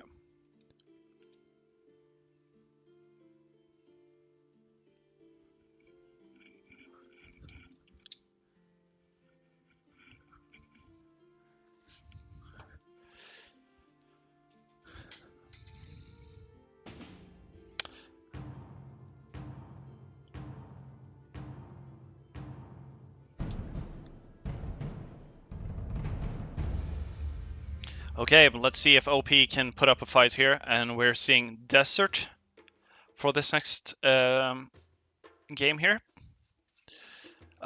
We are pretty much just playing Desert, Tropical, and Forest today, for some reason.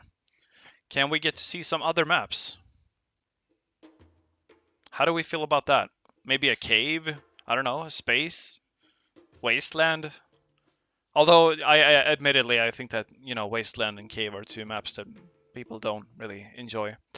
For the most part. Are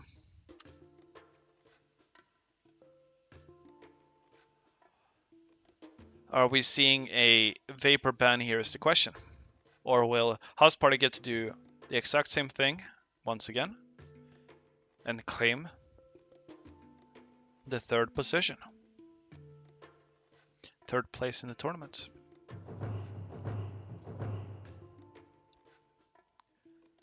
We're definitely not seeing the same thing. We're seeing Bloom. So Vapor was most likely banned. OP is doing something else now. He's doing, I believe, the build that that he was doing in that tropical game.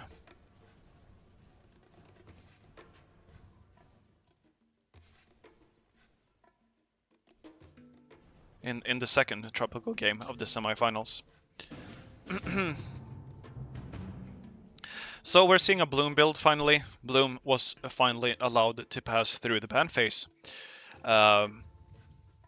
Courtesies of Tobias not being in the game, I suppose. And we'll see just how strong it is now. If it is still a tower to be feared. Which I would assume it is. It's, yeah. Not only like he's sitting on these two towers, like chilling, while his opponent is like overspending at the moment. So you can see like he has 800 gold banked up, and his opponent is sitting at 100. So quite the difference.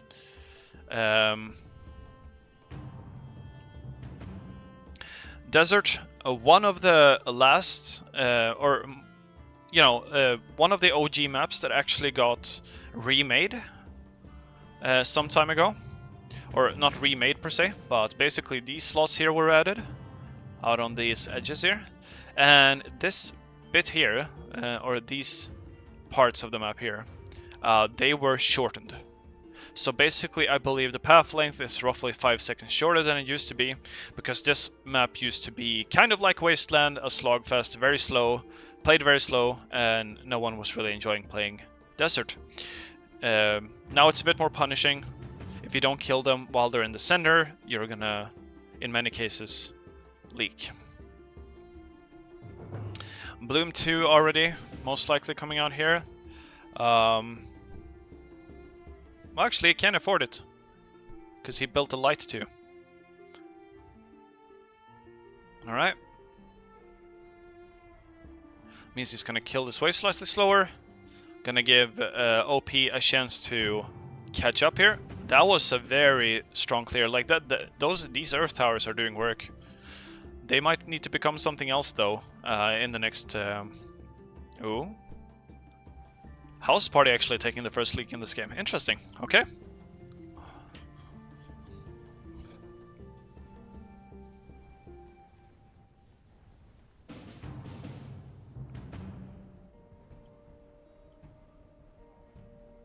Still not seeing a Bloom 2 anywhere. I believe he's saving up for both of them at the same time, if he's gonna be able to do that without leaking.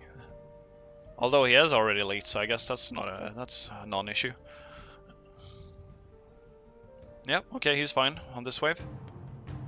Killing it a bit slow, but fine for now. His opponent doing a lightning plus earth setup, and now adding another earth tower. Interesting. Okay.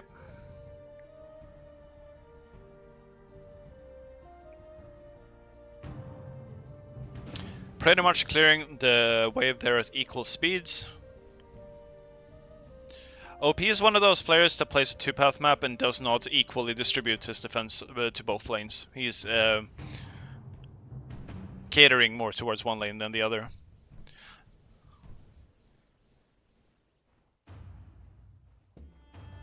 I'm not gonna comment on positioning in this game. It irks me a little bit. Okay, regardless. So we're probably gonna see House Party take a leak here. I don't know if he's gonna refocus. Yeah, he is going to refocus his Bloom for a short while here.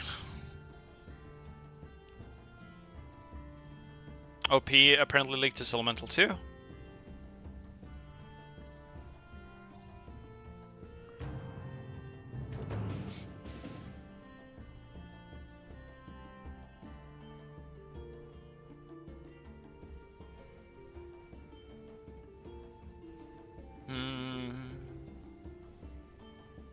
Despite the slightly strange build order we got going here on OP, he's kind of keeping up. Although, yeah, he had his towers set on strong for that wave right there, and that ended up biting him in his behind a little bit there. Meanwhile, House Party even refocusing his light towers to strong and no focus against the curse wave. Very tryhard. Oh my lord, what is happening here? Okay, okay. That's a lot of creeps. Of course, his Earth Towers are helping him quite a bit here. I believe he might be okay for this wave at the very least, but yeah, that's a bit brutal.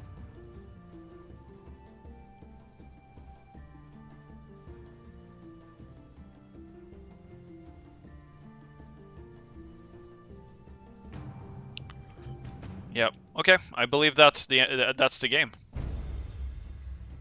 All right, House Party takes the third position or the third place in the tournament. Um,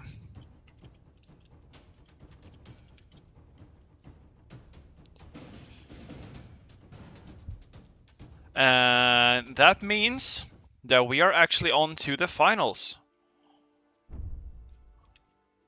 Let me just see here. We're gonna go into. Where are we? Where are we? We are over here. House Party claiming the title there of our third place winner. Now we're gonna create a thread for the finals. We're finally here, ladies and gentlemen. Now let's see. What's the order of the bracket here? It is Grolsch versus Tobias.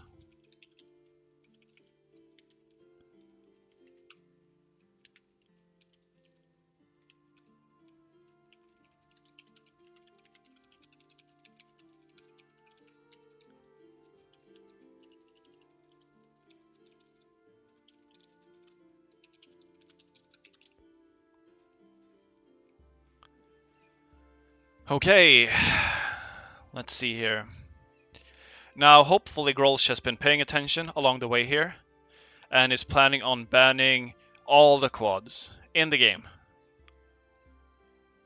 Literally every quad in the game he needs to ban. Probably not. He can't in the first place. Okay.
Okay.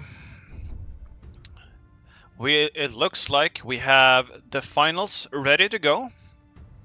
And I hope that Grolsch comes in here with a plan.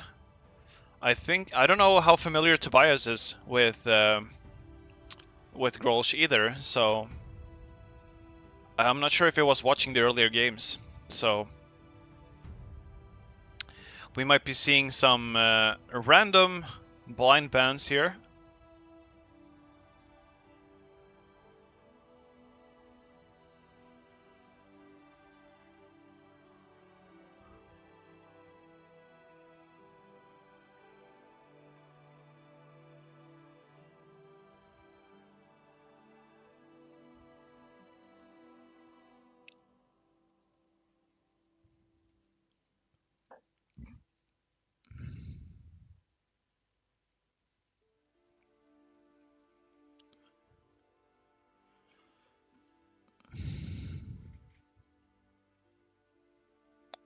No, so just to explain, obviously when it came to this tournament, it was open for anyone to enter. So it's not like um,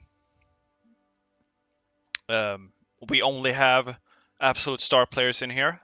We have players with far less experience, And obviously, that's not always going to give the most fair matches, and that is just how it is. It's a free tournament to enter and win some money for yourself. So, if you want to put in the time to improve for this tournament, before tournaments like these, or if you don't want to, it is what it is. And it's a shame that so many people didn't quite, like there were a lot of people that didn't sign up, or sorry, there were a lot of people that signed up and didn't show up. So, we didn't even get like a proper staging, in a sense, of the progression there. So,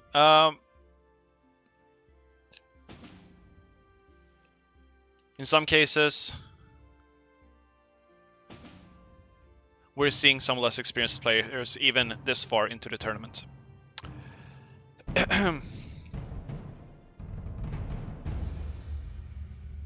Oh, we're seeing winter.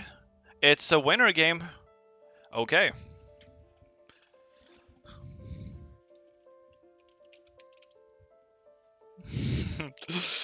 All right. Very exciting stuff. First time we're seeing winter. I'm glad to see some new maps now in the finals.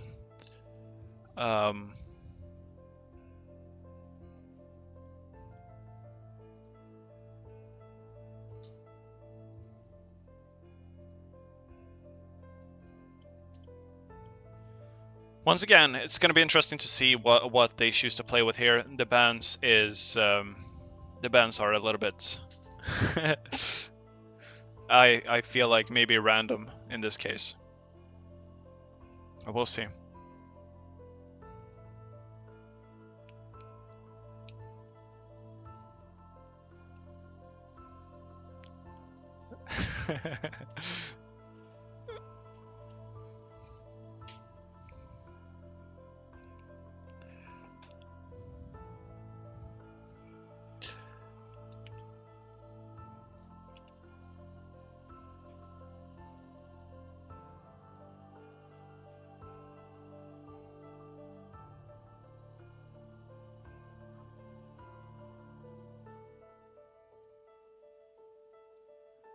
Okay, it seems that we're in the game. We have our bans, although we can't see them. And okay, I guess we're seeing a. I think this is like a really good idea. This is a really good idea. This is roughly what I would have expected to see. Either poison or howitzer are usually the two things that are played on this map.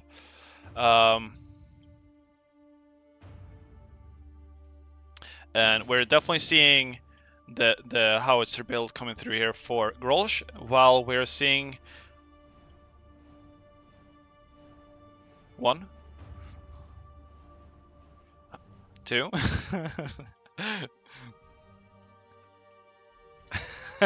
I'm not gonna join it. Okay, anyway, so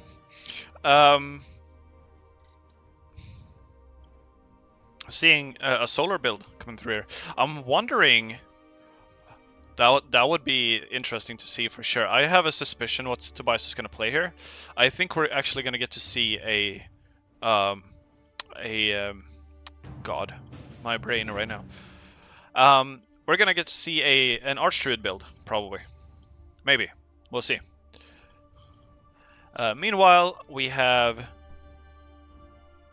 a pretty standard howitzer setup here.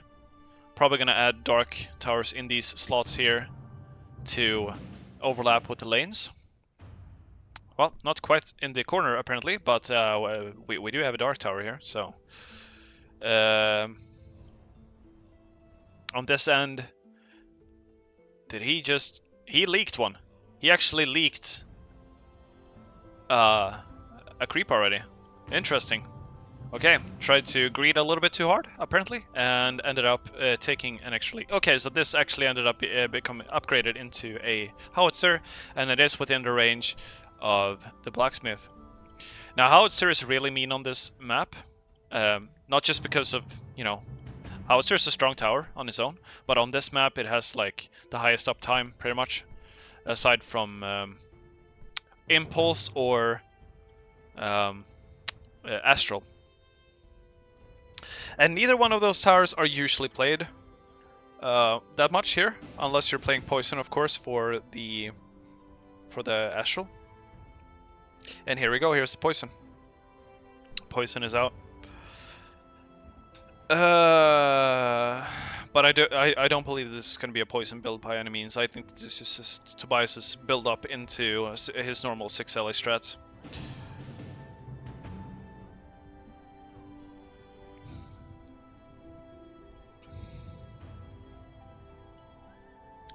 Now this okay, this is obviously going to become a money tower.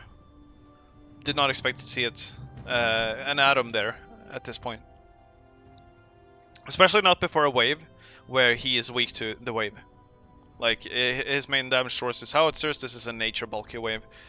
So you might take a few leaks here. This is a very dangerous wave to be upgraded to an Atom. I mean, the Atom is going to help him pick off 1 or 2 here, but like, is he actually okay? Yeah, I think he's okay. Ooh, okay, alright. Look at that.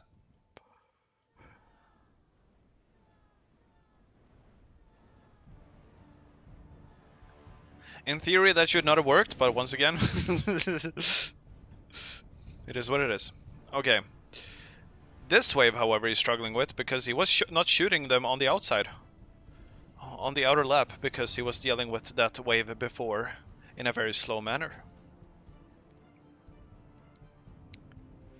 Tobias clearing quite safely here, and meanwhile we have more leaks coming through for Grolsch. His money tower not quite on the money so far.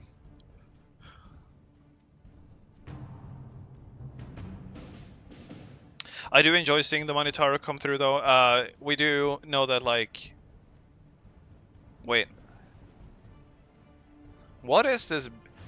No, yeah, so I might actually be correct. I think that we might actually see a Archdruid build. Okay. The money tower build here is obviously just a part of his 6 element build. Grolsch is playing 6 element. Tobias is actually not going to, I am guessing. Especially not if he's doing Archdruid. It's going to be a 4 element build. He's waiting for the interest. I think he actually missed that timing right there. Got a bit eager. Happy trigger finger. Happy builder finger, I suppose, in this case.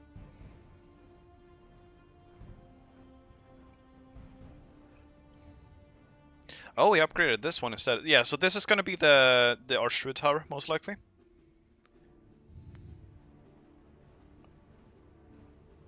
Exciting stuff to see, actually. Yeah, I do enjoy seeing Archdruid tower. I'm wondering, though, whether we will actually get there, because Grolsch's build here is not efficient at all. Like, it is not keeping up with the waves. Wait. Oh, right. Okay. Alright.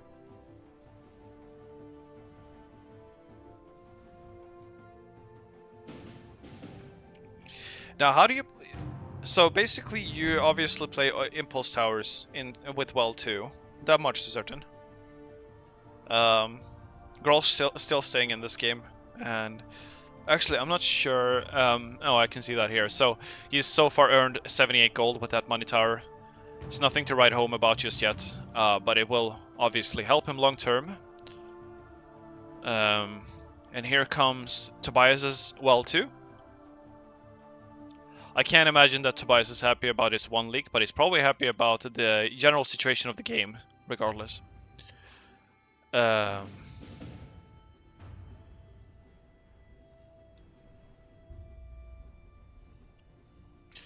That is such a strange build, or such a strange positioning, I have to say. Anyway. Maybe this is going to become a Crystal Spire? I guess we'll find out.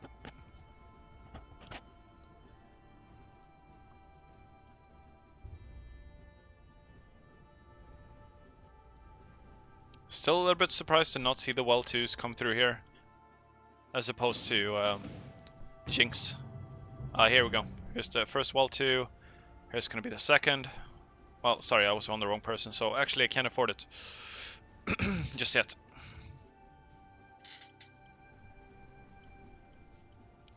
He's dealing with that wave quite easily. Meanwhile, Grolsch a little bit slower on the clear, but gonna be fine here as well. He's not gonna be fine on this next wave though. I think that he's actually gonna leak 29 here quite badly. Unless, oh, yeah, here he comes. There's the Crystal Spire.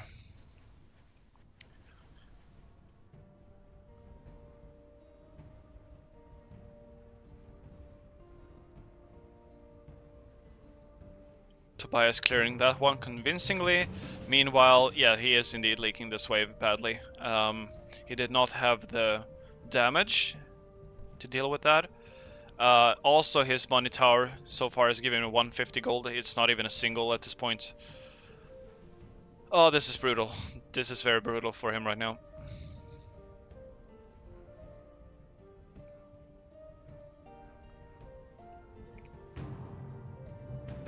Okay. Oh, they're still taking another lap over here. Oh god. Oh god, no.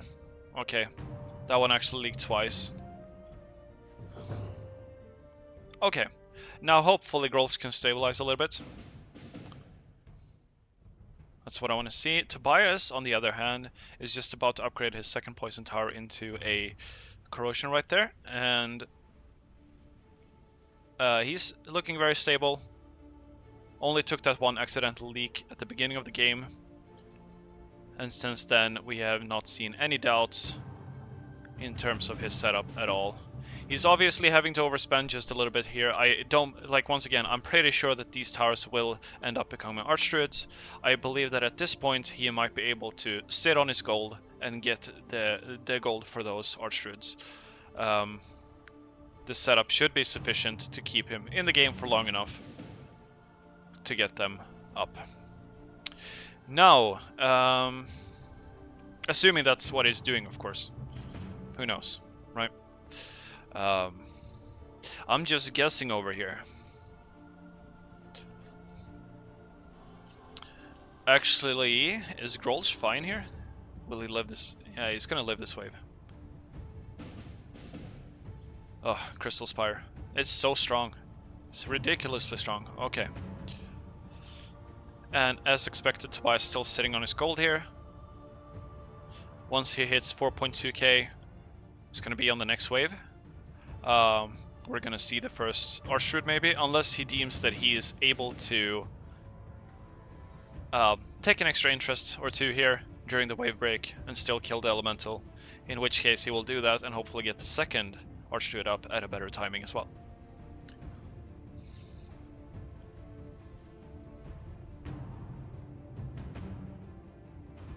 What's his element? Okay, Nature 3, huh? There's the first Archdruid.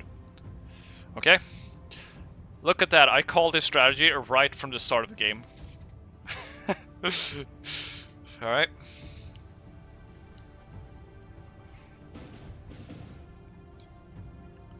Literally no one plays this, I'm like, yeah, that's an Archdruid. Okay, anyway, so, two Archdruids here absolutely demolishing that wave, although he did actually leak through. That is very unfortunate. That this is one of the, you know, the benefits of doing Archdruid in general is that, like, you want them to clear super quick. Grolsch pretty much hanging on to dear life here with Crystal Spires. And we got one of the, I don't know, what are these called? Great Lagro walking sideways due to being tossed by a Archdruid over a corner here. Yep, that wave disappeared, and that should, I believe, be the end of the game, because there's no way that he clears quickly enough to keep up with that speed. Now we have overlapping waves.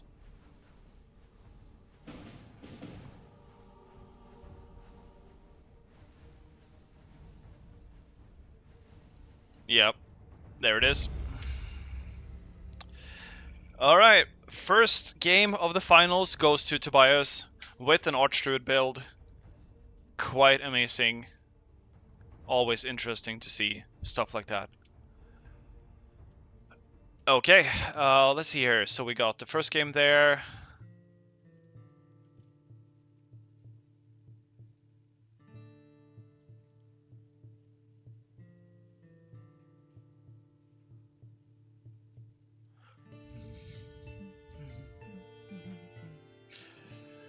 And we're gonna hop into the second game here shortly.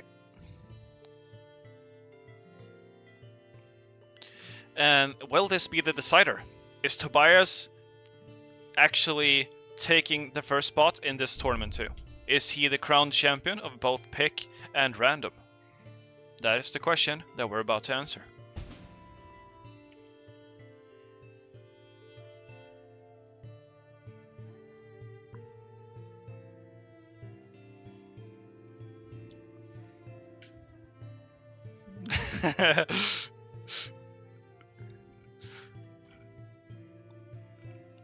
Yep, that's what I said. Ban all the quads. That's what you gotta do.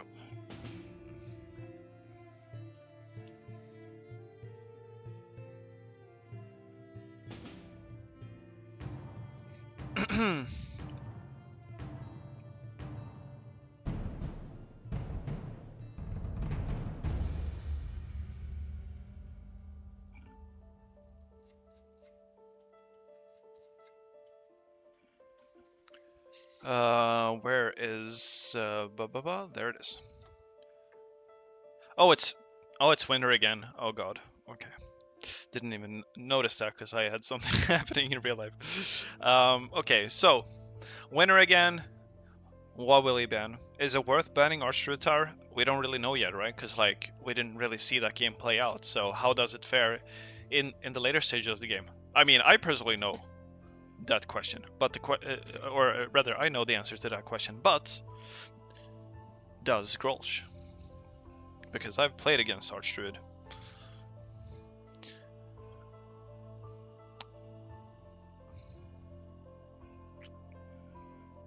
And of course, it depends completely on what build the Grolsch goes for. And I don't believe that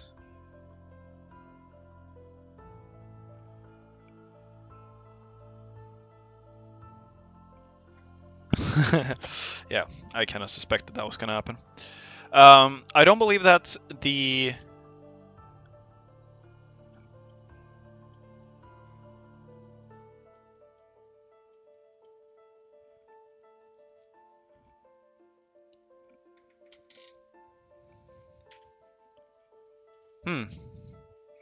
Okay. Yep. So Tobias opting to let through all the towers, or not ban anything. I don't know if he considers, I don't know if he knows what Grolsch even plays necessarily. So, okay, we're seeing lightning here. Interesting. Now, lightning is a really good tower, and I think that Grolsch is very wise to play it here. I was gonna say that I'm not sure whether Grolsch has a bunch of prepared builds for Winter or has played Winter enough that he knows like, oh yeah, these are a couple of things that I know how to play here. Oh, we're actually seeing Tobias probably take a leak here. Yeah, he's once again leaking early.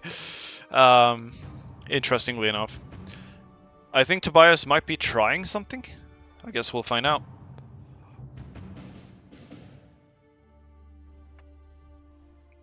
Now this is the one wave that you need to worry about when you're playing Lightning on this map. Because I don't believe that Lightning actually takes out this wave consistently on their own. Also, I'm wondering what's his targeting on those Lightning. It's far. Interesting. I wonder why. Seems very strange and random. Anyway, yeah, so he might actually leak that guy. Yeah, he's going to leak it. Okay. So they've both taken some early accidental leaks here. Is it still going far? No, he is. Okay. Alright. But regardless of his targeting priorities, what we're seeing here is a rather normal setup in terms of like a way more standard setup than we saw last game from Grolsch, with Lightning plus Vapor as the starter picks. Now we might actually see both of these players play the same build, except I think Tobias might go for Poison. No. Okay. He's not. This is the Geyser build. He's going for Geyser. So basically we're gonna see Haste.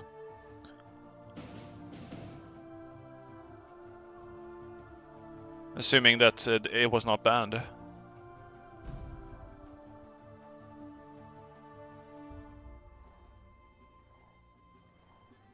Yeah, he's fine for this wave at the very least. With his Vapor set up like that. And he's trying to just get as much interest as possible. Now, this is another map where I would argue that Haste isn't necessarily, you know, like it's not going to rush the waves quite as hard as it would on other maps.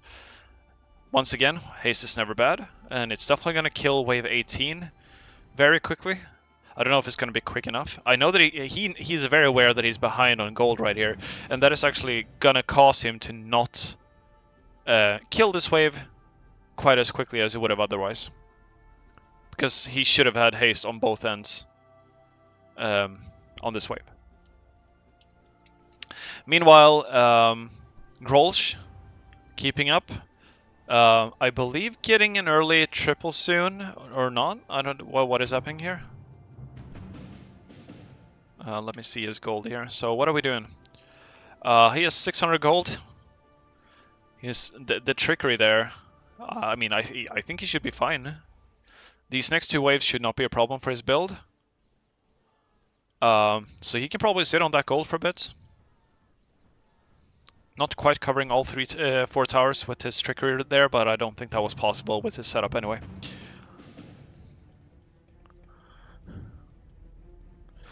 Meanwhile, Tobias shilling onto his towers, and he's going to be shilling onto his towers for a while. Oh, okay. Alright. Still seeing Astral despite having lightnings. You usually don't go for both. But the reason he's going for both in this case is because he's not actually staying on this 4-element build. He's going into 5 or 6 LA eventually. Tobias once again doing his thing, where he's summoning the elemental close enough to the wave that he gets to keep the attack speed bonus from the elemental into the wave.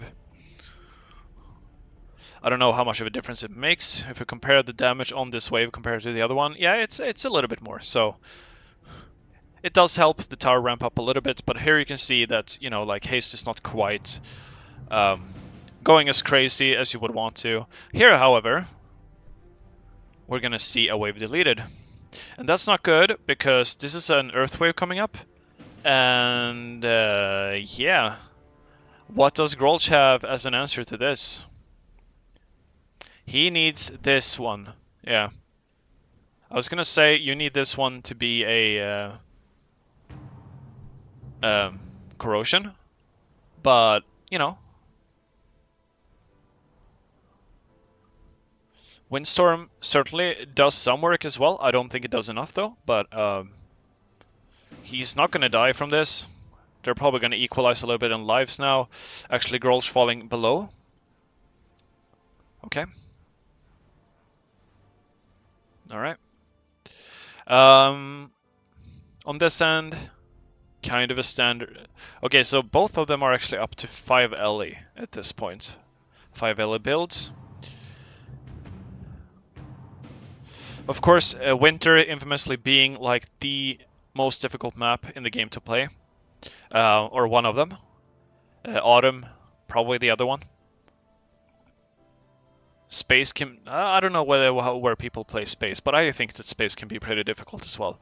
Like, once you get overlapping waves on Space, it's really rough on you. Anyway, Grolsch keeping up quite nicely so far, aside from that Earth wave right there that he did not quite prepare for.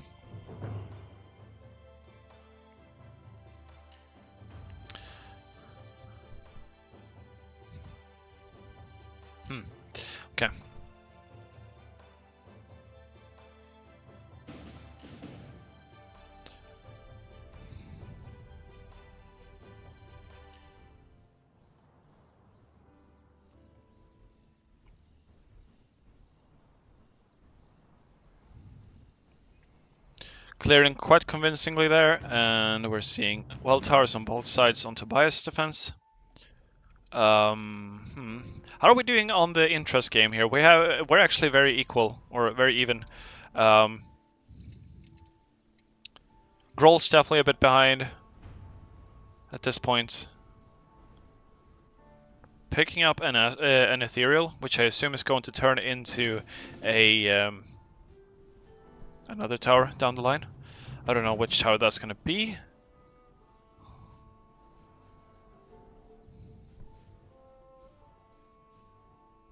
Opting to not really change his targeting up against the curse wave here, but so taking quite a bit of curse impact right there.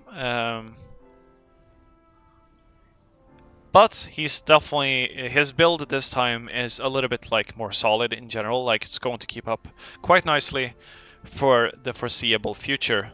Also opting to go for both Ethereal and Astral on this map. They're both very good towers here.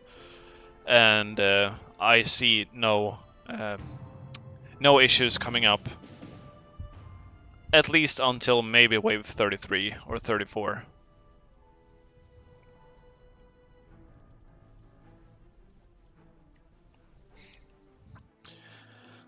Tobias playing a very standard haste or a geyser support setup. The end game here is geyser. No, wait, sorry, he's actually.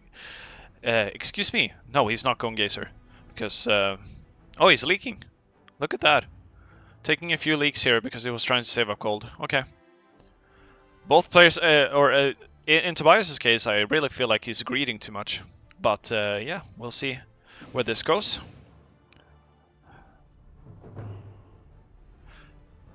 Adding Jinx versus a light wave, which won't matter because he's gonna clear it anyway. But I think he could have waited another wave if he wanted the maximum interest out of that. Grolsch struggling a little bit here, but he has 2 ethereals, which means that this next wave is going to be no problem whatsoever. But now he really needs to start building. He needs another route here, yeah. So basically I would add the route here now. It's very important that he gets this up because the route is on fire. No, it's not, hopefully. But he needs it for the next wave. He needs it badly for 34. And this wave, you're going to clear very slowly. You don't have all that much damage. Your damage is starting to fall off at this point. Oh god. Oh, that is a mistake, I think. Okay. So, against the Earth Wave that he was bound to struggle against, he removed his only nature tower. Maybe it's enough. And also, I mean, he's going to be weak to the next wave too. Okay, we'll see if this ends up working out. Maybe Nuclear is just that strong in the mid game. I don't know yet. I don't play Nuclear enough myself, so I probably shouldn't be saying too much about it. But you can see now that like he's still killing the Curse Wave, while the Nature Wave, which is, you know, his main damage tower is weak to. His main damage tower at this point is definitely Nuclear, by the way.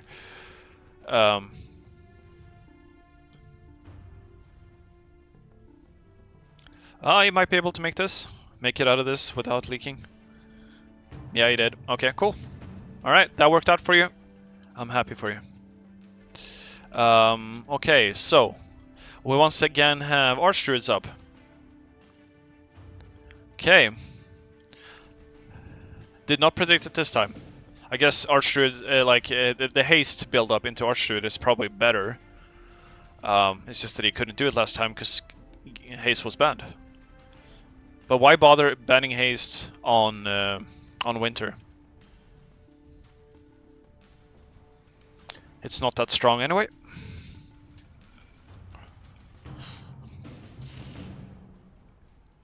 So we kind of have the opposite two approaches here, where we have Archdruid on one side, which is built to rush, while the Nuclear is on the other side, which is built to basically slow the waves down. And we'll see who ends up coming out of this with less damage taken, I suppose. Tobias definitely taking a bunch of very random leaks here, but this wave is going to get deleted, so here's the moment of truth in a sense. The good part is that the light wave here is going to come in against a nuclear that is not busy. So that wave actually pretty much got deleted. That is great for Grolsch. He's going to be able to keep up here very nicely. And we're actually seeing Obelisk making it through in this wave of, in this game. So Obelisk plus nuclear versus an Archdruid setup. Now this is definitely a game I haven't seen.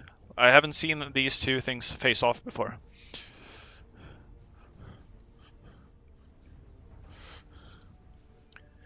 However, Grolsch badly needs to buff his obelisks. Trickery is the worst support for them.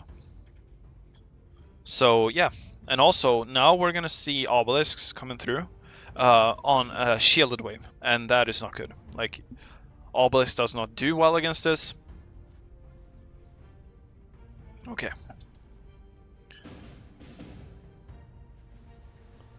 Meanwhile, Tobias going into full. Now this is also like a composition I've never seen before. Yeah, so might not actually take a leak here. I don't know yet. No, he didn't. Okay. All right, so far so good. Grolsch still in the game, and considering how many lives that Tobias has leaked at this point, and it being winter, which is incredibly punishing in terms of as far as maps go, I do actually believe that there is a chance for Grolsch to bring this to a game 3. I love that bug. That visual bug is amazing. Although it ends when he turns the corner again. Sad face. Okay.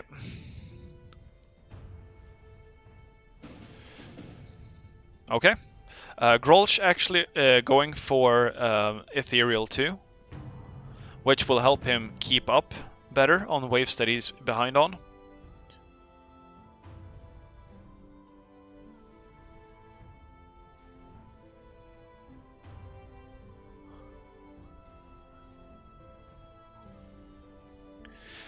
And that might be excellent, actually, considering he's going nuclear. It's a rather strange combo, right? Because like the nuclear makes him tankier, so you wouldn't think that that actually works together. But I do think that it kind of works out. As long as they're dying eventually, right? You still get to keep that damage bonus. But that was an Earth Wave. And yeah. So this is like 46, 47 speed clear. Like, that is why this setup is so strong. Oh god, this is really bad. I think Grolsch is dead. I think he's dead. I think we have a winner. I think Tobias takes it home. He's gonna be the champion of both pick and random. Tobias!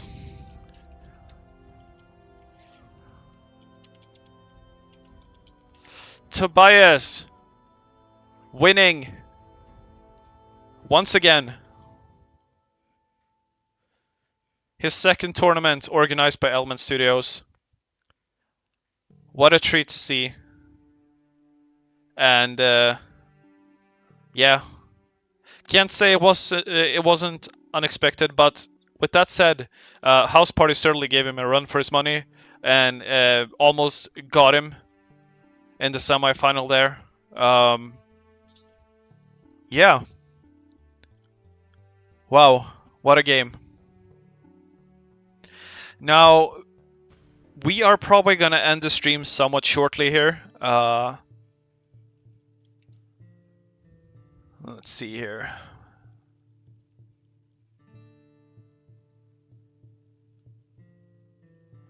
We're just going to let the stream catch up a little bit.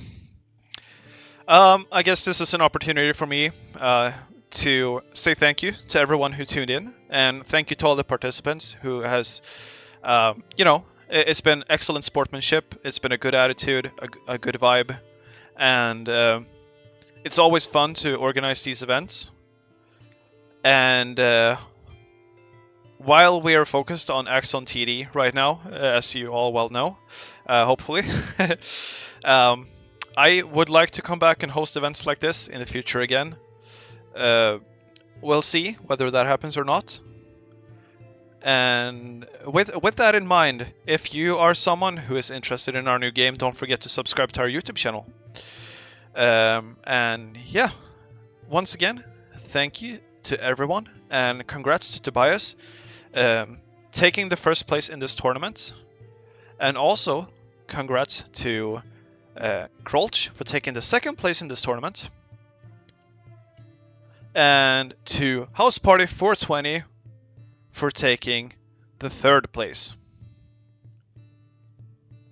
So let me bring this up here real quick. I believe I can do that just like this.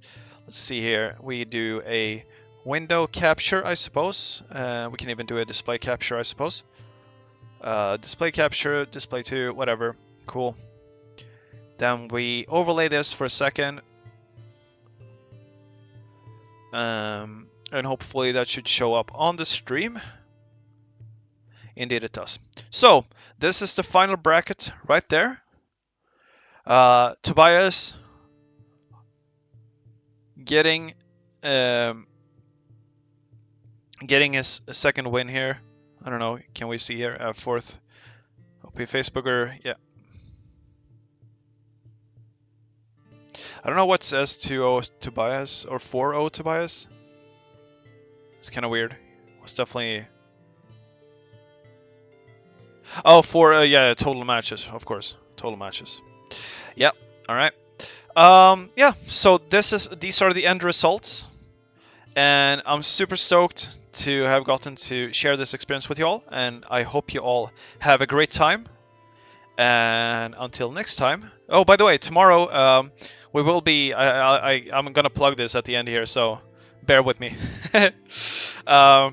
Tomorrow we are part of Steam Next Fest. And we're part of Steam Next Fest with Axon TD Uprising, so we're definitely going to be doing a Steam Dev stream right there. So you can check that out if you want to, get some more info on Axon TD and the current stage of development. And yeah. With that also out of the way, we have a public demo out for Axon TD, so go check that out too if you haven't. And I wish you all the best, and have a nice end to your weekend. Bye bye.